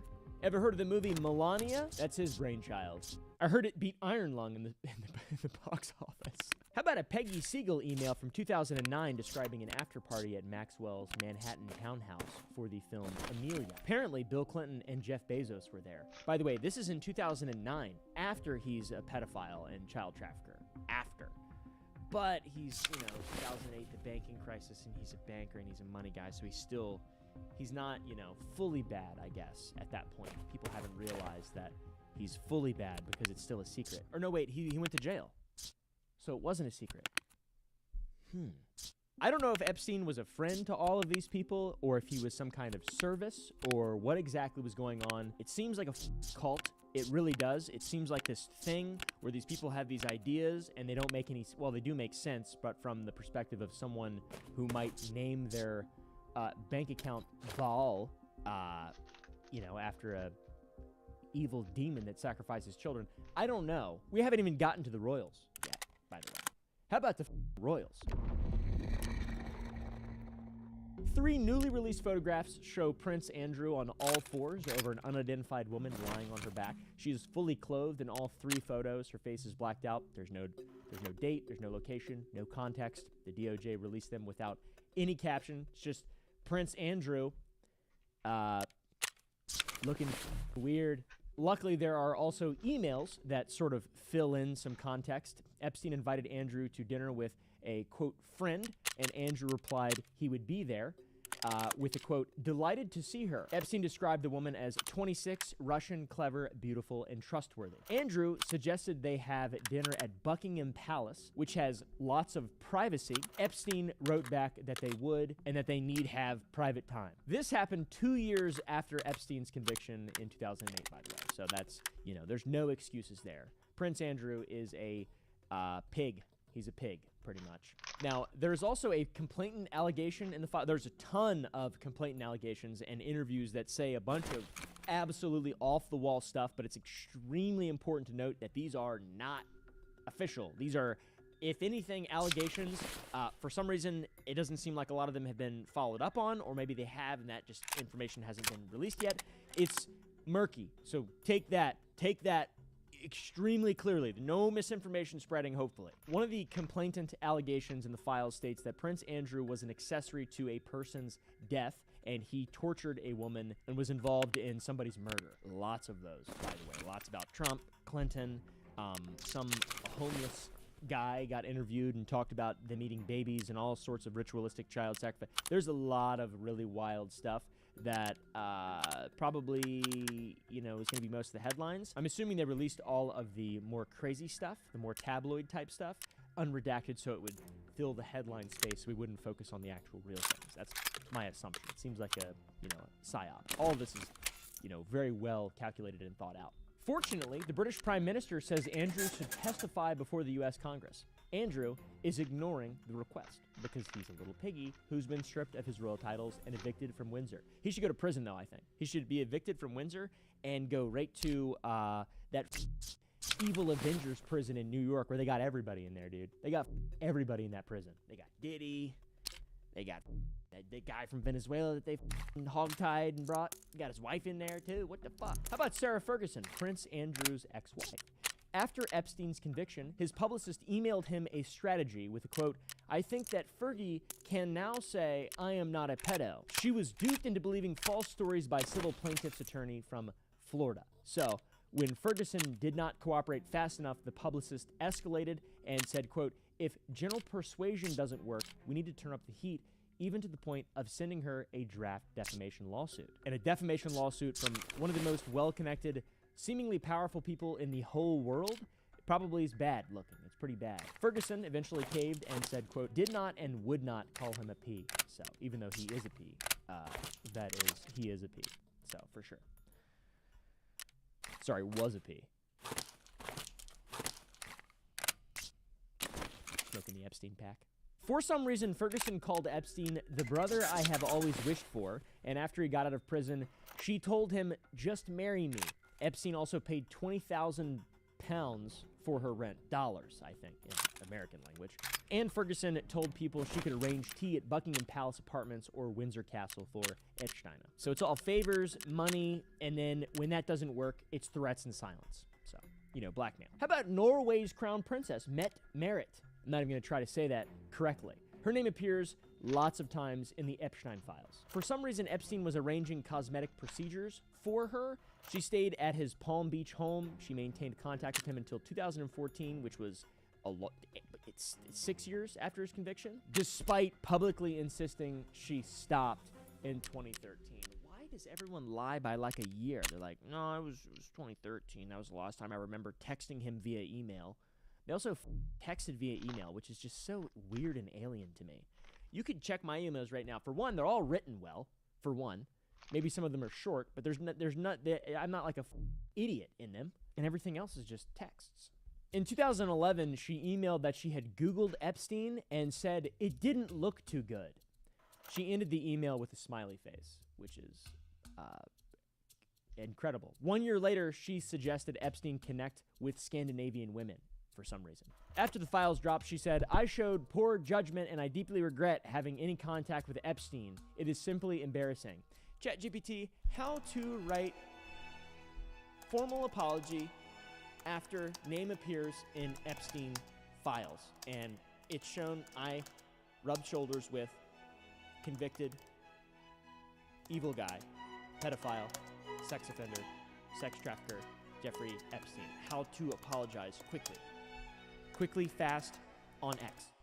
Sweden's princess Sophia was invited to a private Broadway screening as Epstein's guest in 2012, and a 2010 photograph of her was sent to Epstein by a businesswoman who ran a network for, quote, young and ambitious women. Denmark's King Frederick was mentioned in emails about private dinners in 2012.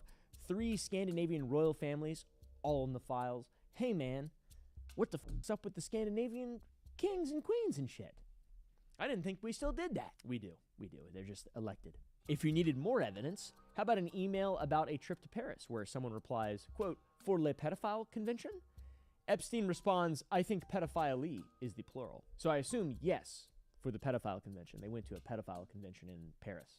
Apparently that's a thing in Paris, according to the Epstein files. How about this top official in Slovakian government resigning after the files revealed his meetings with Epstein? Hey guys, an international political casualty. That's amazing. Now on to the FBI's own interview records. Documents called 302s describe what happened to people inside the Epstein system. Victims told the FBI about private planes moving them between residences, about passport logistics arranged for international travel, about modeling fronts set up to recruit foreign nationals. One woman even told the FBI in 2021 that she was approached outside a New York dance studio at age 17 and invited to provide what they called dance-based fitness sessions, which then turned into massages, and the massages turned into sexual encounters, and that went on for years. Epstein paid this person and encouraged her to introduce friends. With all of this, obviously, Ghislaine Maxwell served as the primary recruiter. She directed victims' clothing and social interactions to suit the preferences of high-profile men, and Jean-Luc Brunel, a French model agent, was named as a co-conspirator on the FBI's own chart. He recruited girls through modeling agencies for Epstein and his associates. This guy, once again, if you didn't know, died by suicide in a French jail in February of 2022. The second most important person in the whole thing died in custody, just like the first most important person died magically in custody, and there's dude on 4chan saying he's at this guy.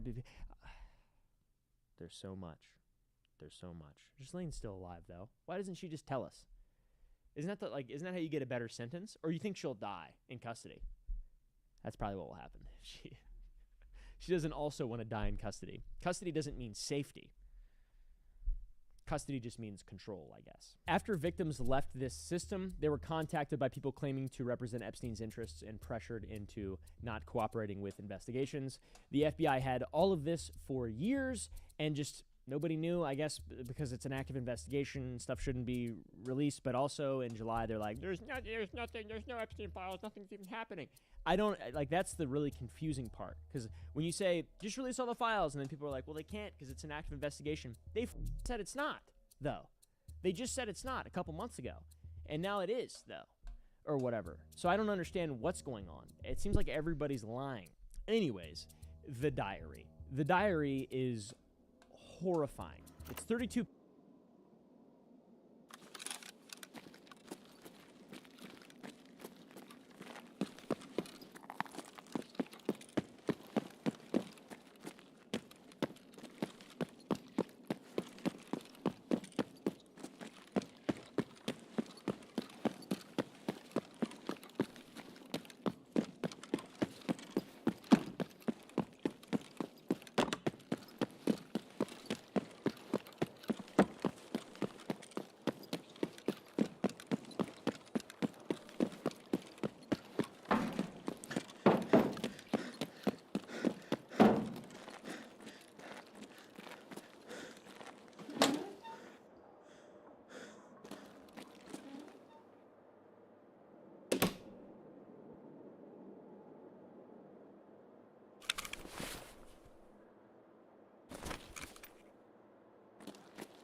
Hey guys, this is a proper task guide for documents, which is at the bottom of the handbag area once you get into that main open round of power, so just keep that in mind. And the other reason I'm showing you this route is because once you get into that main open area of the bunker, the first document is directly ahead of you in the shelf.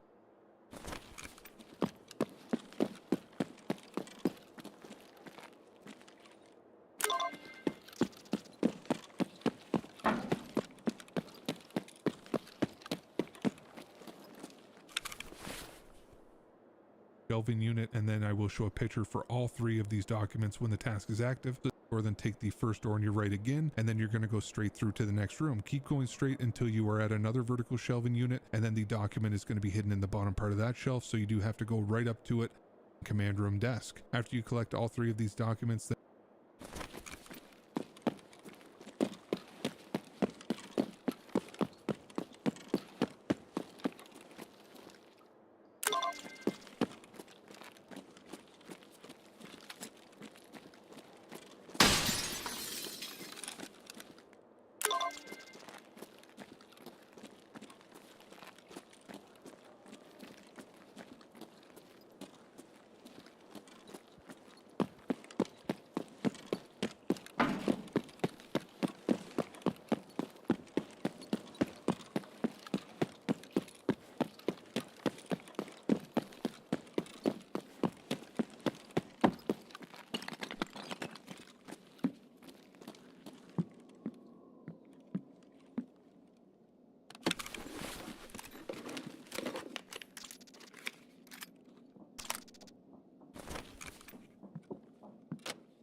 watch on my wrist isn't even right.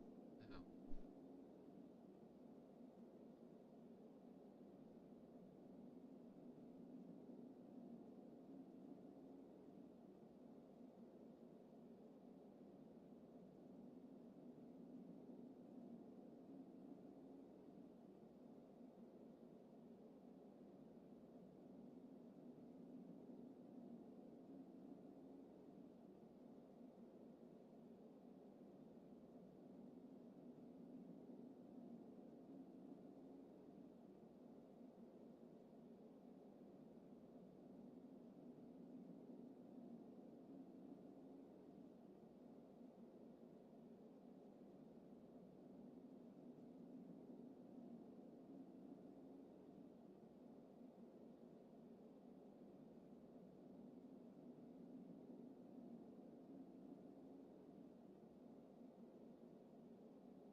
shit, I don't have any food. Yeah.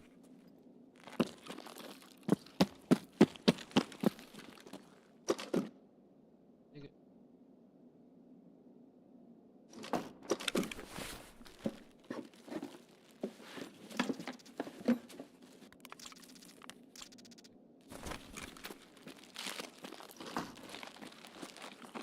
What? There's not another fucking box. Wow.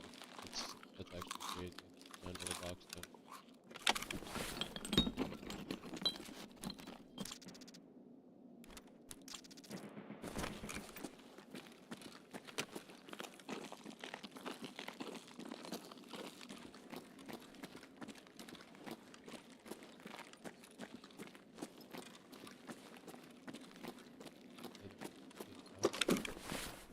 Oh, give me some water. Oh, not looking good. Not looking good.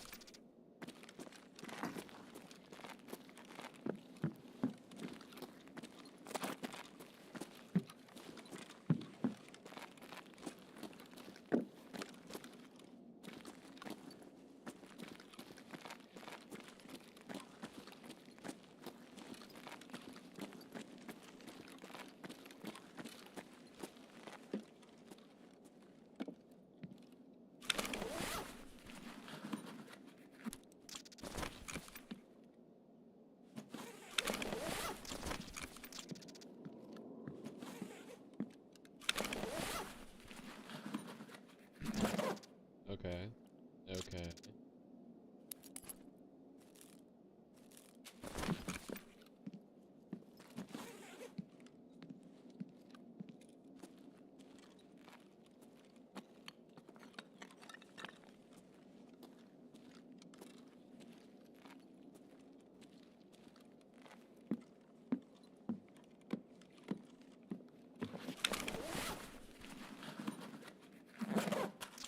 Oh, there we go.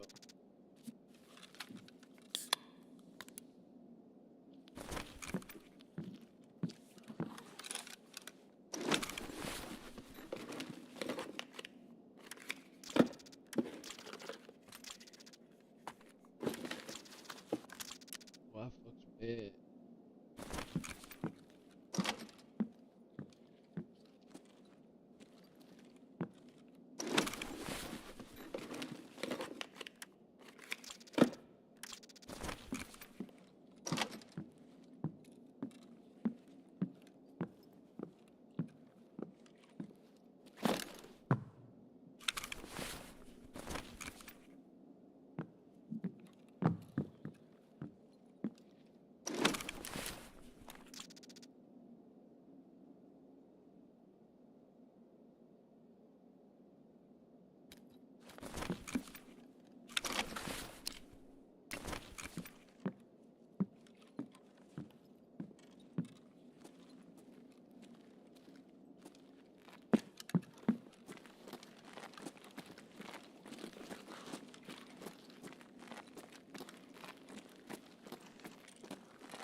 Mark turn key, mark turn key.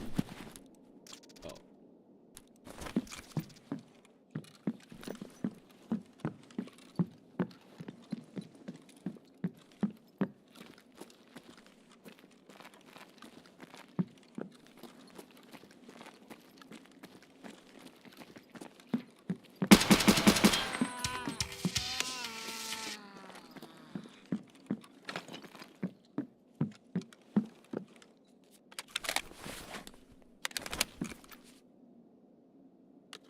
Bro scared me.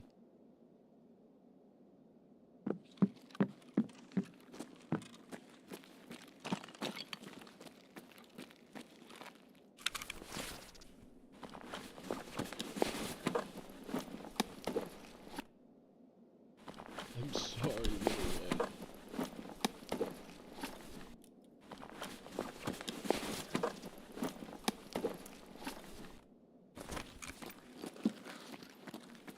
You can't be running up on me like that, bruh.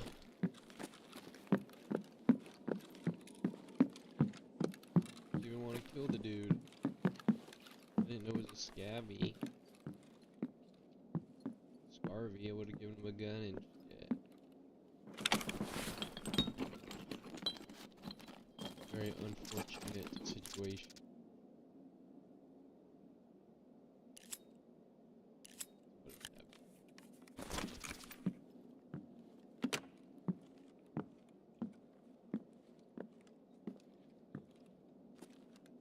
Always player scabs that I fucking just put the shots on too.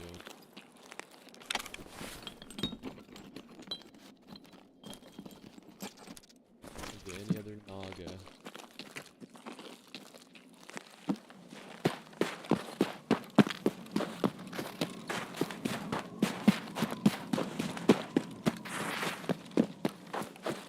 Could check this other marked room, but there's no point right now.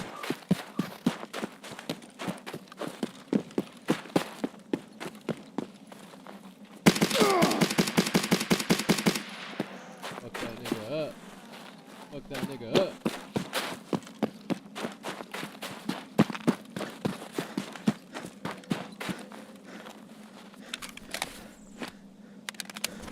Damn, this thing is kind of the killer, huh? The biller.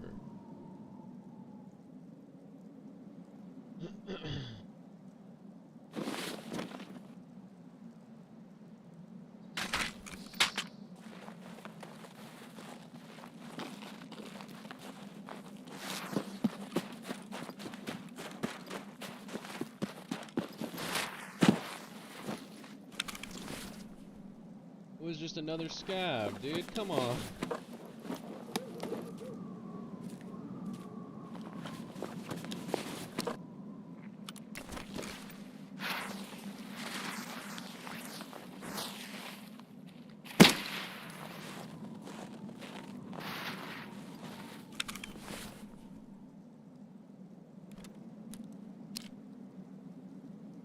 Pack 30 is not even really that good.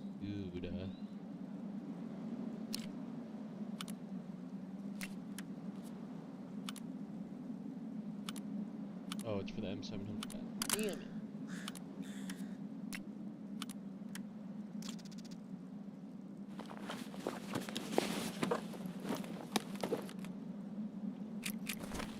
Gotta get out of here. Scabs are on me.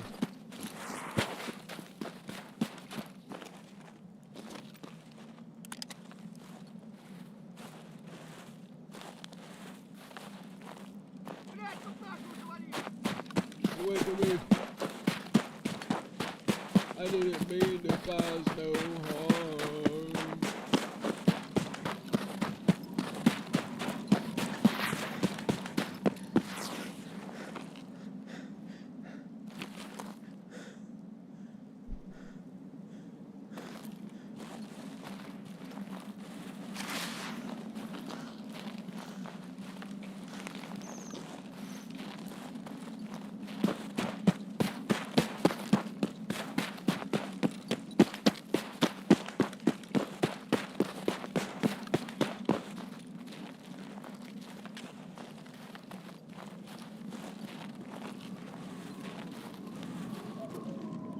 You can unlock it from the back.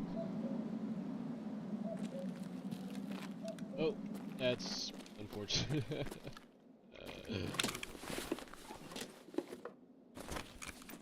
Damn, I got tricked. Got tricked.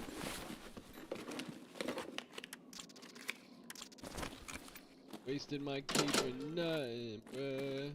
Come on, bruh.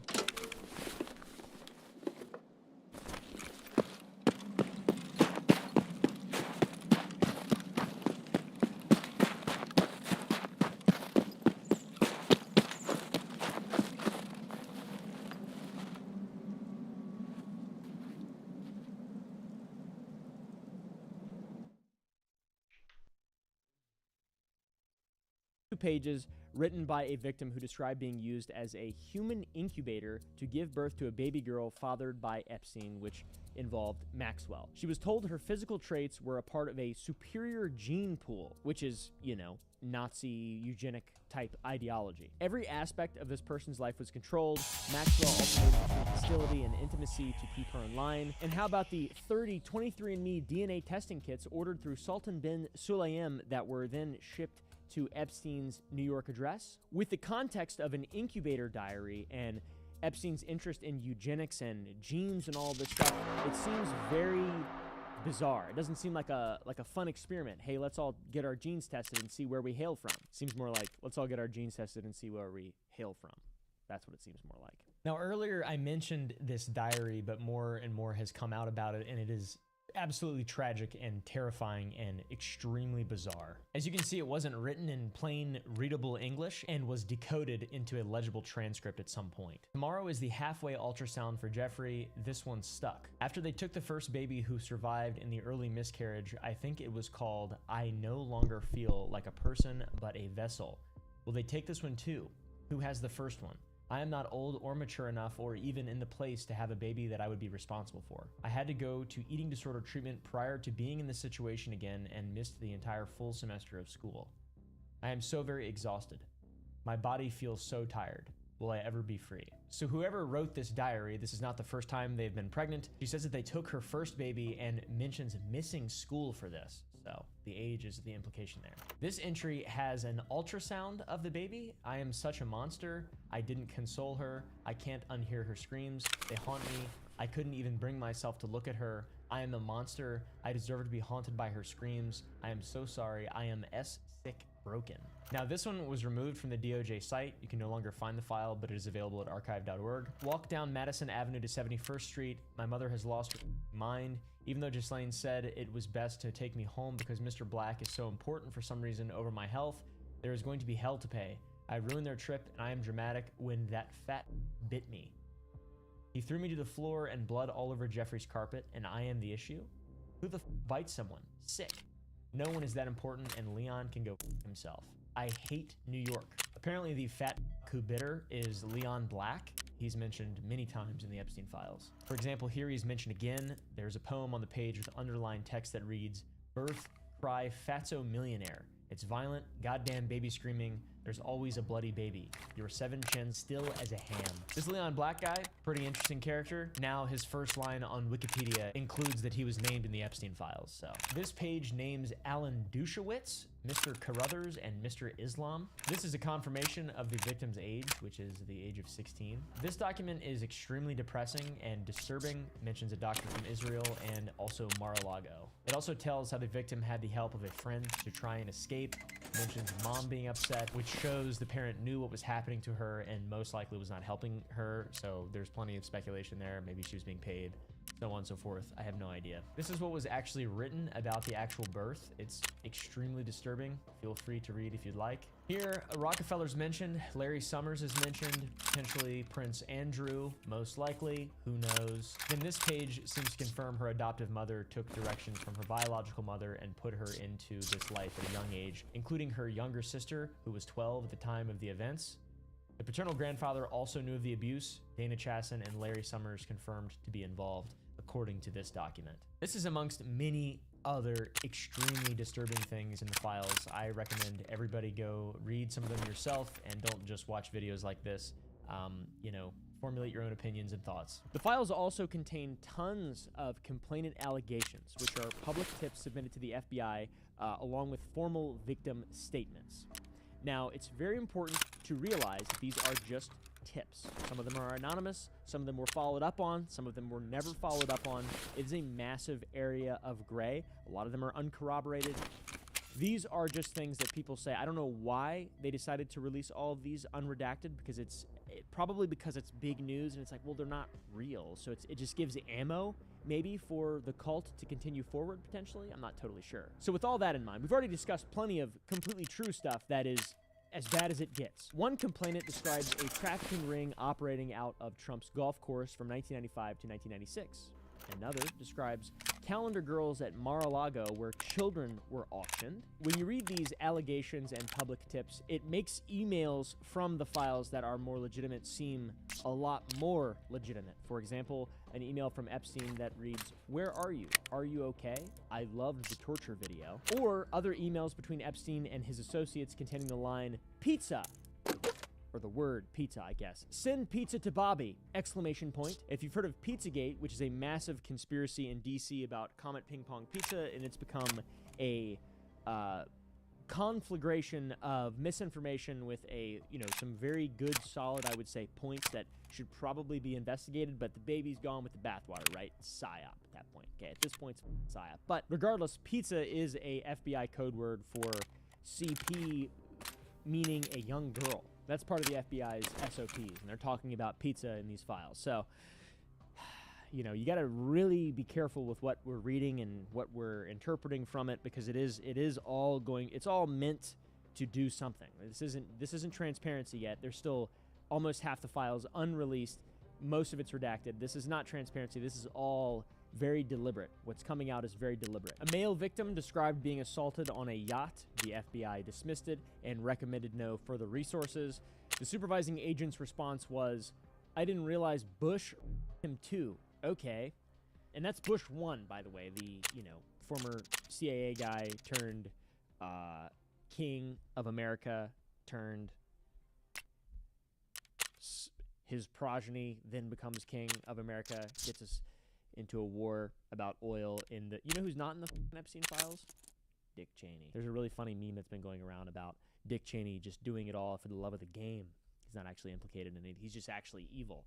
He doesn't have to be blackmailed to be evil. He is just genuinely evil. There's a 2020 complaint from Lake Michigan, which are allegations involving a baby, unverified, but was filed and documented and then released in this file drive. Once again, have to be very clear about this. Some of these are unvetted public tips. Some were completely dismissed by the FBI. There is an objective fog of war surrounding this entire thing to obfuscate the truth so people can get off scot-free. So, what is true, all of it was documented, and the FBI has had all of it for years, and then last year said that they didn't have nothing, man.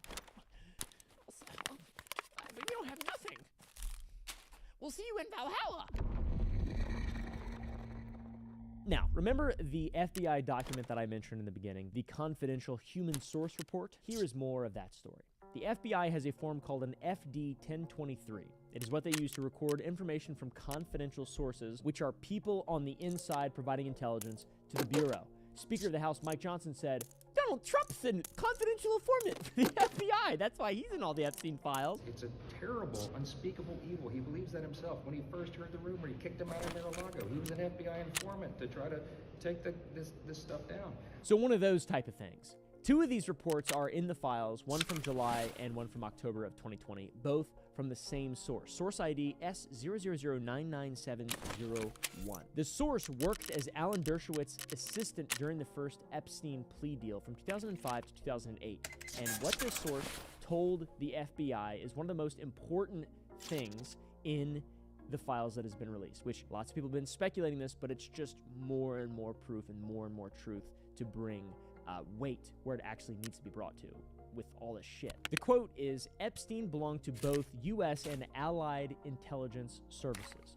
Dershowitz was, quote, co-opted by Mossad and subscribed to their mission." This source was sitting on the phone taking notes every time Epstein and Dershowitz spoke. So with every call, when Alan Dershowitz is working on the original Epstein case back in 2007, 2008, 2009, after the calls, every call, Mossad would call this guy. I mean, how much more unbelievable and crazy can you get than that right there?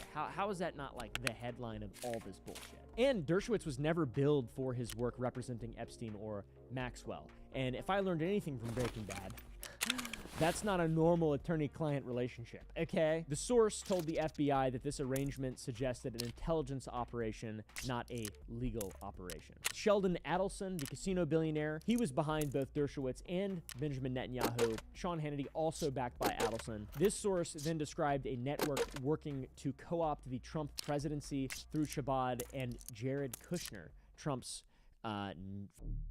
daughter's husband or whatever. Ivanka and Jared visited Rabbi Schneerson's gravesite on Election Day. Schneerson, is that a real name? The source told the FBI that Kushner was moving Russian investment money, laundering it through family charities, and that this was, quote, the real Russian collusion story. So there you have it, guys. The real Russian collusion story. Along with the other one that's apparently not real. And then there is this line, highlighted in the FBI's own document. Quote, Trump has been compromised by Israel, and Kushner is the real brains behind his organization and the presidency. That is not a conspiracy blog. That's not, I mean, I'm sure that's on conspiracy blogs and on 4chan and all this stuff. But that is from an FBI confidential human source report filed with the United States government. That is legitimately a file that was released. Is it real? Is it legit? Is this all real? I don't know, dude. I have no idea. It's insane that it exists, though. Back to Masha Drakova, the woman in Putin's circle, the woman who connected Brian Johnson, the anti-aging, smooth-faced freakazoid, to Epstein, who called Epstein a wonderful man. This is the source that identified her as connected to Putin's inner circle. The FBI also documented Epstein allegedly laundering money through Harvard, which is an epic win. Now, how about this? An email between Jeffrey Epstein and Ehud Barak, the former prime minister of Israel. Epstein writes that Barak should, quote, make clear that I don't work for Mossad, smiley face. Barak replies, you or I. Epstein says that I don't, smiley face. You know, a funny joke between a convicted sex offender and a former head of state about working for an intelligence agency that basically can do whatever they want. All with smiley faces, guys. Barak, by the way, was the person who trained Epstein in intelligence tradecraft, according to the CHS report. Then there's Ron Paul. He's implicated heavily in the Epstein files. Just kidding. The big thing about Ron Paul's implication is that articles in the Epstein files single out Ron Paul as the only Republican candidate who wouldn't be friendly to Israel. Quote, any conceivable GOP candidate with the exception of Ron Paul will be far friendlier to Israel. Ron Paul, by the way, if you don't know, little old man, anti-war libertarian. He's the only one that they could not use, the only one who could not be leveraged. You know, data points, guys. It's all about data. It's really just a big data game. So the files track which politicians could and could not be controlled on the Israel question. Ron Paul, only exception. If you've made it this far in the video, you're probably starting to see the overarching narrative. I tried to formulate this in a way that would make the most sense, and that really rich elite people who have all the money, who control all the money, they then have control over the government and intelligence agencies that then have ultimate control over the people. So then they can force them to privatize gains, all right, off of these people. And then when these guys fail, because these guys are tired of it, these guys then socialize these guys' losses to these guys. That's the overarching narrative, and it's just all a big web of evil. Too many idle hands with too much money. So that's who was in the files. How about what the these motherfuckers were doing? July 2011. Libya is in the middle of a civil war. Muammar Gaddafi still has a month left before rebels kill him on the streets and shove a broomstick in his ass.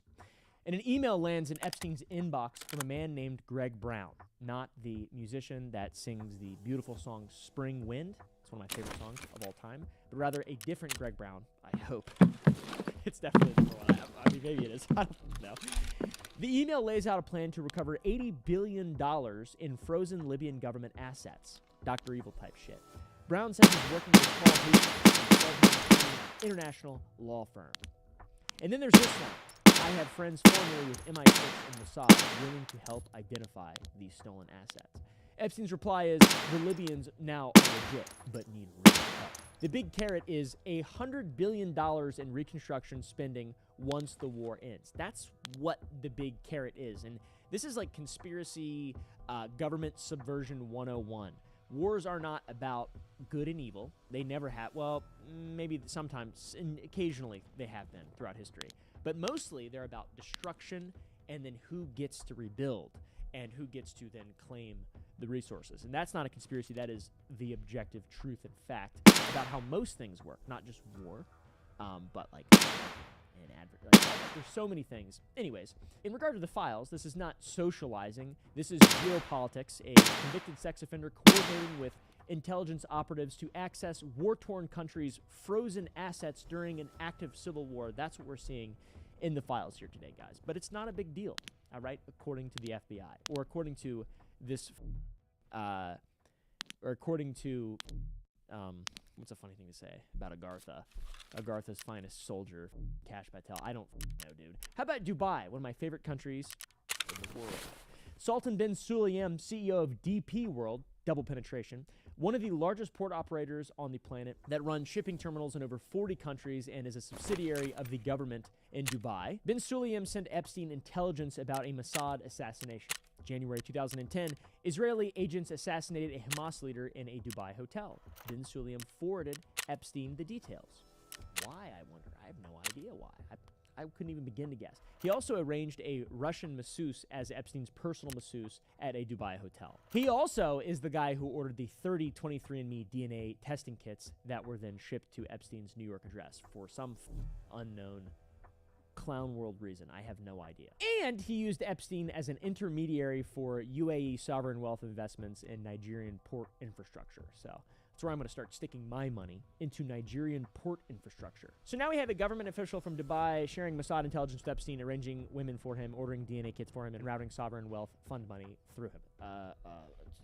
After he's a fucking sex... what? Now how about Indonesia? An Indonesian billionaire bought Trump's Beverly Hills home at an inflated price, which always is a green flag of moral goodness. The FBI source connected this fella to Indonesian CIA. So very big ass. It seems like if you are powerful, the CIA wants some kind of awareness of what you're doing and some kind of control over what you're... I just hope that that's not the reality, because I want to be a big time billionaire someday, guys. I want to be a big billionaire guy one day. There are levels to this thing. It's an operation. It's a cult. Whatever the you want to call it. It seems cult-like because they have very specific beliefs, and not all of the elite people in the world are bad. Obviously, just most. It seems like just most of them. Most of the names you know in your head are bad and wrong and badong. And it seems that Epstein is one of the puppeteers, or Strombolis, behind the scenes of this whole operation. Bill Gates, had a sexually transmitted disease that Epstein knew about and was somehow his, pharmacist guy. Epstein had the emails, facilitated affairs with married men, kept physical descriptions of his peckerwood. Leverage, I guess? I don't know, control. Musk was on our island. Maybe that's misspelled your? No. Nutlick took his wife and children on a 188-foot yacht, allegedly. Bannon had someone inside the White House residence reporting back to Epstein about the president in his underwear, allegedly, or maybe had him in little teddy bear cameras. I still think that's the funniest way to view it, the most lighthearted way to view this evil, because I think it's very important to properly be able to parse information. You have to be able to laugh and look at this rationally. And for myself, being comedic helps me stay rational. Memes help me stay rational, right? Really. Dushowitz ran phone debriefs with Mossad after every single call with Epstein. He was never billed. He's a handler. Kushner is alleged to be connected through Shabbat. This is stuff. This is all mainstream stuff now that I'm talking about. This seems like fringe conspiracy talk. This seems like fringe conspiracy shit, but it's the Epstein files, guys. It's mainstream. It's legit. So we have a lot of information to look through, and more stuff is going to come out over the next few days, I'm sure. There are co-conspirators now. 8 people. Redacted. There's still people who are involved who are being protected, it seems like, maybe because of an active investigation or what. I mean, it seems like there's a lot of people involved in this whole big shebang, or whatever people are calling it nowadays. Either way, it is both parties, both sides, all ideologies you can imagine: tech, finance, government, media, royalty, intelligence. It's a cult, pretty much, I would say, with an intelligence apparatus, like I was saying earlier. The three kind of tiers. It makes sense. That's how I'm thinking about it. And the man at the center of this thing, Jeffrey Epstein, is controlling presidents, princes, prime ministers, and he's browsing Five Nights at Freddy's animated on 4chan, sending his girlfriend links to fan-made animations. He's correcting people's grammar when they're calling him a pedophile, talking about going to a pedophile convention. I think pedophilia is the plural. Not even to mention, he got permanently banned from Xbox Live in 2013 because Microsoft was removing registered sex offenders, allegedly, from their gaming platforms. or maybe he was just a asshole in voice chat. I don't really know, guys. This motherfucker got banned from Xbox, though. So where are we at? I have no idea. All the people who can prove where we're at keep dying. Jeffrey Epstein died August 10th, 2019. Official cause of death, suicide by hanging. But an FBI internal email released in these files says the note found near his body, quote, does not appear to be a suicide note, but the official finding is still suicide. How about an American named Kenneth Turner that called the FBI from Mexico and said he'd found a vault of sexually explicit material tied to Epstein? He named Richard Marchenko, the founder of SEAL Team 6, as connected to the network. The FBI could not verify his claims. Neither could I. And I've seen Marchenko in real life. In fact, he put me in a headlock once. This is before the allegations about him. Before he went to Mexico. Also, he's dead. Back to Turner, though. His own conclusion about Epstein's death was, quote, based upon what we have discovered here, we don't believe it was suicide. Turner's partner's car was searched by U.S. Embassy security in Mexico looking for the video evidence, and someone doesn't want this data disclosed. Apparently, allegedly. I have no idea, guys. Seems like Mexico is also compromised. And while Turner was actively investigating the Epstein case, his nephew Logan was killed in the Dayton, Ohio mass shooting, which is an unbelievable coincidence. Now, Jean-Luc Brunel, the French model agent who ran the recruitment fronts, died in prison. He could have testified about how girls, he knew everything, but once again, died by suicide in a French jail cell February 2022. Then there's Virginia Giuffre, the accuser, the one who brought down Ghislaine Maxwell, the one who sued Prince Andrew, the one who named names publicly when pretty much nobody else was. She, after the mounting pressure, which I cannot even imagine, died by suicide April 25th, 2025 at her farm in Australia. She was only 41 years old, and this was 7 months before the files were released. The 3 people who knew the most about the system are all dead. 2 died in custody and 1 died.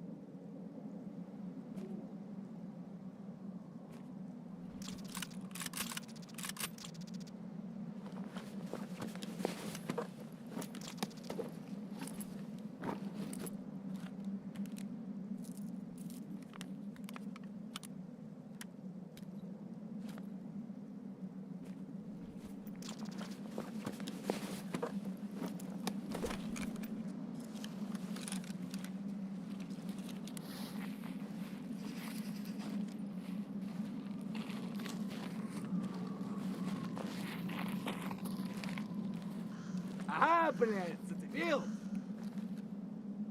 Быстро!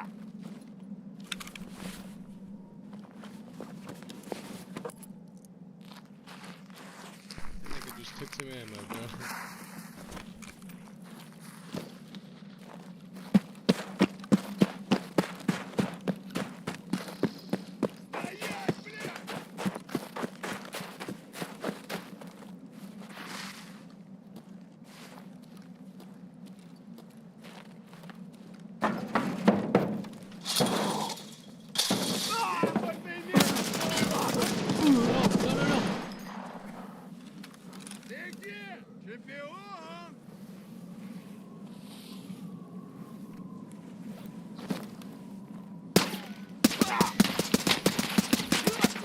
Oh my god, holy shit.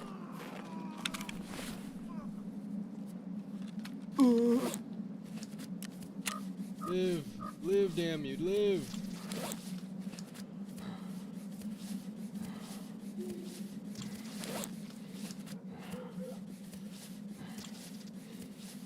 Damn it, I just had to kill the fucking boss, dude.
Damn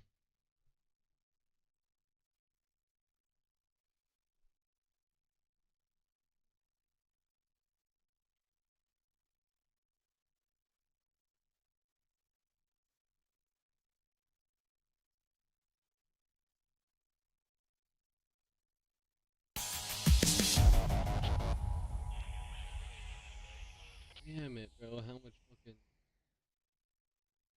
reputation did I just lose for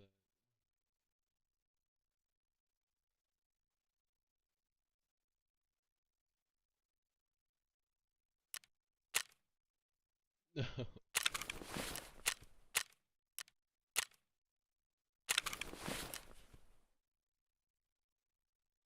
Oh my god.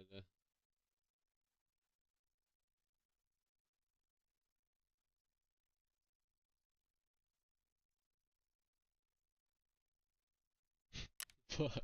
God damn it. Oh, what am I supposed to do?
Oh my god, he died by a fucking.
That fucking goddamn scaff took like 11, 7, and 40.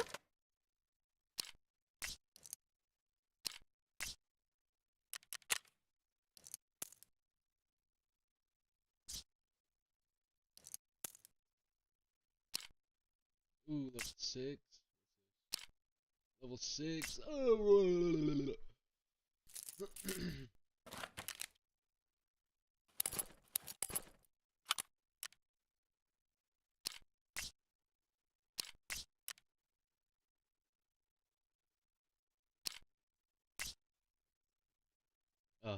Okay, I should have bought that goddamn thingamajig.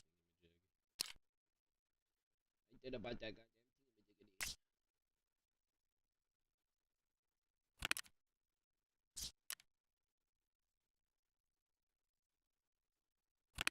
Figure out how to get that.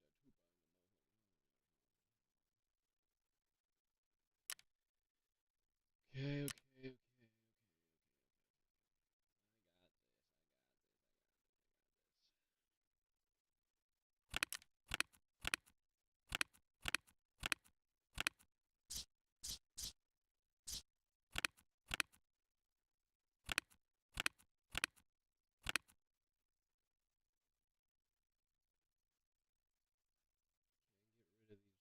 scripts.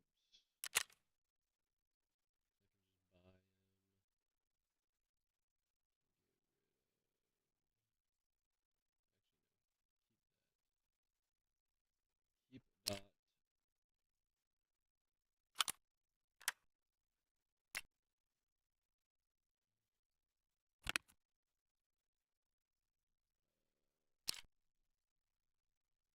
Load dot.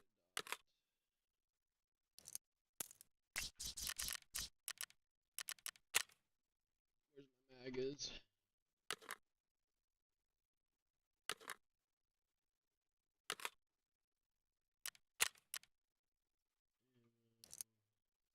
Really, nigga? I don't got one fucking. You're lying to me.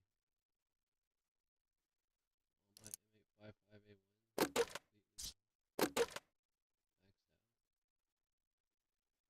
completely maxed out. You're completely maxed out. Really?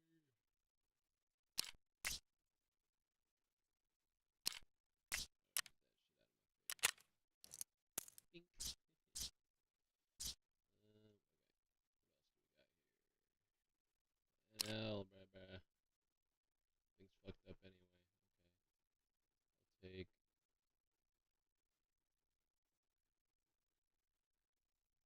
Take this.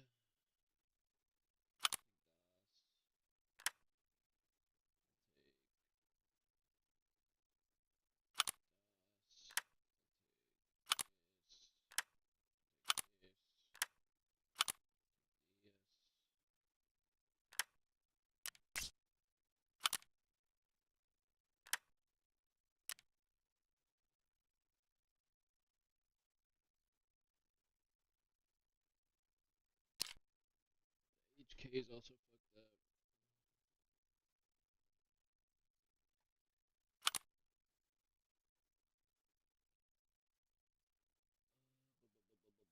Level 5.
Could just get rid of that. Probably.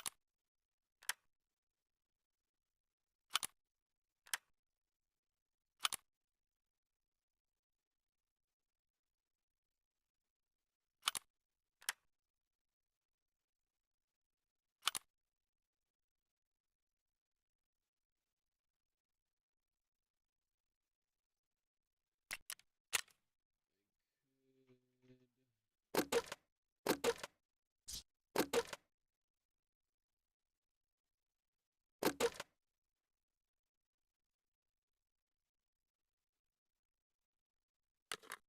then data. Right. Put that up here, right. And then I could put that on that. Right, right. Oh, where'd that little thingy go? There it is.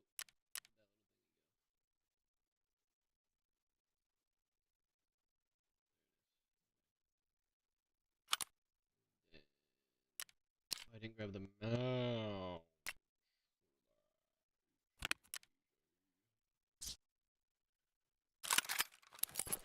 Hmm.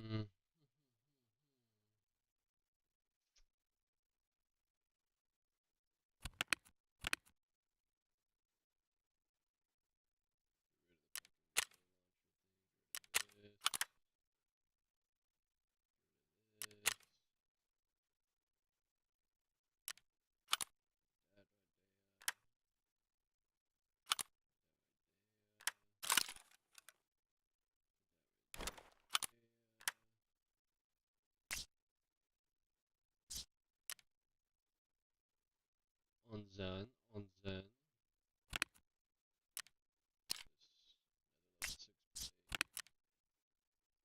I wish I had a fucking helmet to put this shit on. I don't. I just don't.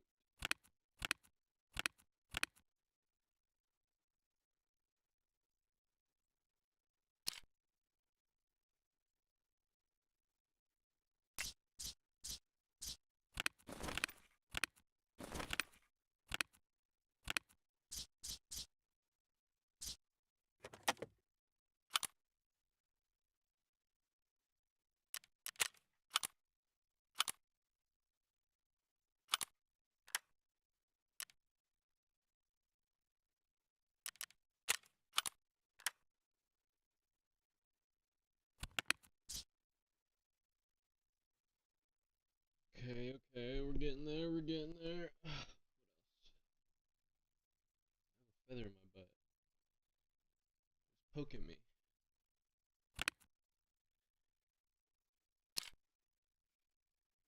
I have to get rid of these plates, probably.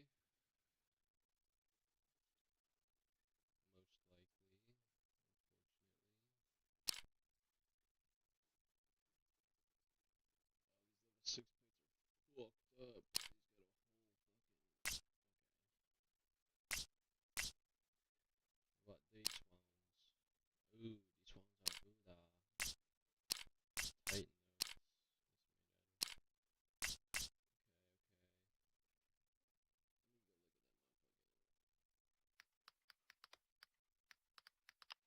Air wing wearing a video game. Do you know how armor works in Tarkov? Like, actually know. Not kind of know. Do you know what? Okay, so we're going to dive right into Tarkov Gunsmith. This isn't a advertised or a sponsored video or anything by them. Yes, it's going to send a ton of traffic. 55A1, and then we're going to pick our armor. Now, there's a whole huge list of stuff in here. The simplest thing is either know your plate. You can sort by, armor class, all of that stuff. I'm just going to go in here and type Titan. We're going to look for our level 4 plate, which is right here, which is our Kibba Arms Titan Ballistic Plate. So that's going to be, we're going to select our armor. Now, we're not going to play with any of the penetration or damage. We're not going to do the complexities of the ballistic system and drop off. We're just going to look at it as if the bullet was coming right out of the end of the gun, right? You're standing right against the barrel. So that's if you're into Mythbusters, that's kind of where we're at with the experiment, if you will, here. We're also at 100% durability. We're not reducing anything like that. We're not changing any other fancy stuff. So you can do single shot, and it's just going to show you this, but that's not what I'm after. I'm after the multi-shot because it shows us this handy little chart. Now, again, this is Titan. So what this is saying is each of these is, 1 shot, 2 shot, 3 shot, 4 shot. And then percentages is just a percentage based on whatever they're looking at right here. Now, the one really important stat we're going to look at is this blue one. That's the cumulative chance to kill. So what this does is it basically stacks each bullet each time you take a shot. So for example, at shot 3, let me get this scroll down a little bit here. Shot 3, you have a 0.5% chance of dying on the third shot, next to nothing. Shot 4 is 2.3%. What that's doing is it's adding the specific chance of 1.9 with a specific chance of 0.5. And that just adds up. The blue is the green sequentially added up. I'm not sure the right way to put that. But the more important thing is the 50% mark. This is what I have picked as kind of the comparison point because that's where it's a coin toss if you're going to live or die. One other thing that's really important to notice, and we'll show as we go through these different plates, it doesn't matter what the plate material is. On your very first shot, there is a 13% chance, 13.3, to penetrate. So yes, technically you can get a penetration shot on your first shot of class 4 armor with 855. Just the chance is pretty low. But as you can see, as we go through each shot, that penetration chance climbs and climbs and climbs until it eventually gets to a point where it's just 100%. It's going to go through every shot anyways. And this is the part where the different materials really matter. The material type of the plate is what determines how fast they wear out, how much damage pass-through can happen, and then later on we'll show how much of a benefit you get from having aramid underneath. And again, that's why I like this cumulative chance to kill percentage, because it takes all of these factors and it wraps them up into a nice little package that's easy to compare in this one stat. And it does that because it doesn't just take into the specific stat that goes with each kind of material, but it wraps all of the different dice rolls that go in with pen and damage reduction for each successive shot, and it spits it out into a number that is just, again, easy to look at. Now, just to show you guys pretty straightforward here, I'm going to throw in a combined materials plate so that you guys can see what I'm talking about, how the percentages are similar. So we'll go Spartan Omega. We'll click on that, we'll do multi-shot, and we'll compare side by side pretty much what we got here. So what you see on the 5th shot with the Spartan Omega is you got a 49.3% chance of, 6th shot, 49.3% chance of getting through. When you go look at the Titan, at the 6th shot, you got a 49.3% chance. Your 5th shot is different. You got 7.2 there versus with the Omega, you are a 30.8. So sure, you could say there's a substantial difference on that 5th shot. But that 50% mark is where I get into, there isn't really a huge difference between the two plates. So let's go back to, I'm gonna get rid of this one because I don't want to get it too cluttered in here. We're gonna go back to the Titan ballistic plate. This is the one that I prefer to wear because of this little bit of difference at level 5. Yes, it's technically better, but you're not gonna, if you have a Titan or combined, don't sweat it. Use the one that you have that's either available to you or it's the best durability. So we're gonna walk through this, and basically each shot with 855, you're gonna get all these stats. So you have a 87% chance to block it or a 13% chance of penetration on the very first shot. However, if the round does go through, it's only gonna do 32 damage. Now, if you look, 855 does 54 damage. And this is a product of just how the armor system works. And I'm not going to, well, maybe we do another video explaining terminal ballistics and Tarkov, because you can do that on its own. Point being is that when the durability is really high like this, even if you get a roll and get a penetration, it's not going to do full damage. And again, on the second shot, you know, you've got a 17% chance of penetrating. It's going to do 32 damage, just like the first bullet did. You know, bullet 3, you go up to a 33% chance to penetrate, and then 34, and then 34, and now you're getting to 35% chance, and then you'll really start to see the penetration chance climb, and that's with this individual shot. So that's why it's not great. So this is not looking at as a cumulative percentage. This is looking at if you have an armor durability that's reduced at this point, what is the chance that it can be penetrated at that armor durability? Once a plate gets penetrated, the damage is much higher. So if you pen a plate, it does more damage to the plate. So if you get a lucky roll on, say, the first shot and penetrate, you're essentially going to jump to the 3rd or 4th round with your next shot. But I'm already starting to get too much into the weeds here. Like I said, the big important number is your 6th shot is your 50%, your coin flip of where you're going at. So let's go compare this to what was one of my favorite armors until I really dug into this, and that is the UDHP, the polyplates monocleat. I think, there we go, monocleat. There's your class 4. We got 855. We're going to do multi-shot. And here you can see it's a little bit more subjective because on your 5th shot, you're 34% chance, but on your 6th shot, you're 88%. So you could say 5.5 rounds to get to that 50-50 shot, but technically it's the 6th shot that's going to be comparable to your Kibba arms, right? Same thing. 6th shot is where you get over 50%, though even your 7th shot is going to be basically the same as your polyplate now with that 88% chance to pen. So this is where you get that little bit of a difference between poly and Titan. And this is with 855. This graph grows the difference in these when you get into lower pen ammo or higher level armor. So not a huge difference, right? We'll say 1 bullet. So from our Titan or our combined materials to poly or aluminum, you have a 1 bullet change on how durable it is. So let's look at the next one up is going to be steel. So again, we'll go into 855, we'll throw that in, and we'll pull up our steel plate, little arms, class 4, multi-shot, and there we go. So here we got our 5th round is going to be a 54% chance. So that is worse than the 5th round here, right? And your 5th round here is only 34%, but we're still only 1 bullet less than the Titan. Though the difference between 6 and 7 is pretty extreme, and you go straight from, you know, the one thing steel does is it holds up until it doesn't, so it's going to be okay, and then it fails really quickly. And that comes into play because if you get a penetration on steel early on, somebody gets a really lucky roll, you know, their chance, the penetration chance over here at 34%, if they get through the steel, it wrecks its durability, and you basically move all of this over 1 bullet. So even though you got a 50-50 chance of dying on the 5th bullet, if they get a lucky dice roll, that's going to go to 4. And there's even some circumstances, though they're really rare, that you can die on the 3rd shot. It's just super rare. You got to be really unlucky, but it is there. So all in all, the way I look at it, and you can disagree based on what I've shown here, or you can do your own stuff, but when you look at these 3 different plates at class 4 with 855, you have a 1 bullet difference. Now I get it. A bullet or 2 might not sound like all that much. And in some circumstances, it isn't. If you get the drop on someone or they get the drop on you and you're able to just full auto into the chest and not miss any shots, it's not going to matter what armor you really have. What's the difference between, you know, 4 bullets and 6 bullets when you're shooting at, you know, 900 rounds a minute? You know, it's less than a second. But most fights aren't like that. Arms get in the way, bullets miss, some hit your stomach instead of your chest. So while in a perfect simulation, 1 bullet isn't much, in your everyday fight with folks that have, you know, usually less than 25% accuracy, that's really the difference between 4 or 5 bullets at the very least. So just, I want to emphasize that. I want you to keep in mind that just because we're showing only 1 or 2 bullets of difference here, in reality, when this plays out in the game, it is almost way more than that in bullets fired to you. And we've all been there too. You know, we've shot at somebody and you've seen the, you know, the 8 or 9 hits on them and they still don't die. And you wonder why. Well, this is it. This is where we're at. So now that we've shown some of the basic difference between the plates, and hopefully you understand that now, let's get into some of the other variables that can greatly impact the outcomes with your survivability based on what armor you're walking about. So that means we're going to talk about layering and how that affects all of this. And this layering basically is just a complex way of saying when you take a armor plate like this and you stick it in an armor, because you have armor here right now. This thing is providing armor even without a plate in it. It's just airman. It's only class 3. When you put a plate in there, now you essentially have 2 layers of armor covering that area where the plate's at. Now, in order to do this, I'm going to do it kind of old school, or the way I like doing it with paint. It's kind of like a whiteboard, but it lets me draw it out and, you know, John Madden it, if you will, and show you guys specifically how it works. So when we're talking about layering armor, we have a couple of systems going on here. So the first thing we're going to do is we're going to draw a representation of the plate. So this is going to be your armor plate, okay? That's what green is your armor plate. Next up, we're going to show airman. We're going to do that. Well, yellow's not going to show up very well. Let's go with orange. So orange is going to be your aramid backer, okay? That's what orange is. So this is your armor system. This is your layered armor. Plate, aramid. Now coming in, we're going to have our bullet, right? Here's our bullet. Mario style. Maybe we even draw, you know, a smiley face and some teeth on it, just like the Mario bullets were. I'm aging myself a little bit. But bullets coming in, right? First thing it's going to do is it's going to hit that plate. And then the game is going to do its set of calculations on this first plate here. And it's going to decide, you know, is there going to be a penetration? If there is or isn't from here, is it going to be how much blunt damage is there going to be or how much pass through? And if it passes through, then you've got a whole nother calculation of how much damage there is, how much damage reduction, along with how much damage is done to the plate and all those kind of things. In both of these instances, it doesn't matter what it is. Both of these also now apply to the aramid. So even if the bullet penetrates or doesn't, the aramid comes into effect. Now, if the bullet is stopped, there's a blunt damage applied. It's just a percentage.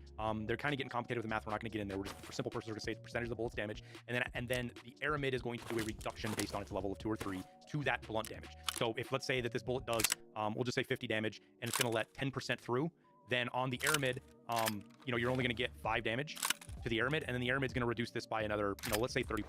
And so now you're down to 3 or 4 damage. And then that 3 or 4 is what gets applied to your thorax or stomach, depending on where it hits. Now, let's clear all this out a little bit and make some space here so I can actually show you guys what I'm talking about. Let's, for argument's sake, that on this shot, the bullet gets through and hits the aramid. Well, at this point right here, when the bullet passes through the steel plate and it penetrates, it's going to have a reduction in its pen. So what's our aramid pen, or I'm sorry, our 855 pen again, is 31 pen and 54 damage, right? So you, instead of your 31 pen, it's going to get reduced down anywhere from, you know, 40%, 30%, 50%. We're just going to say 50% just to keep the math simple. So now your pen is 15, and the damage, instead of being 51, is going to be, we'll say it's going to be reduced by 40%, or it's going to be, you know, it's going to be 60% of its total. So we're going to say 30 damage, right? These two numbers right here, 15 and 30, these two are your new numbers that get applied to the aramid.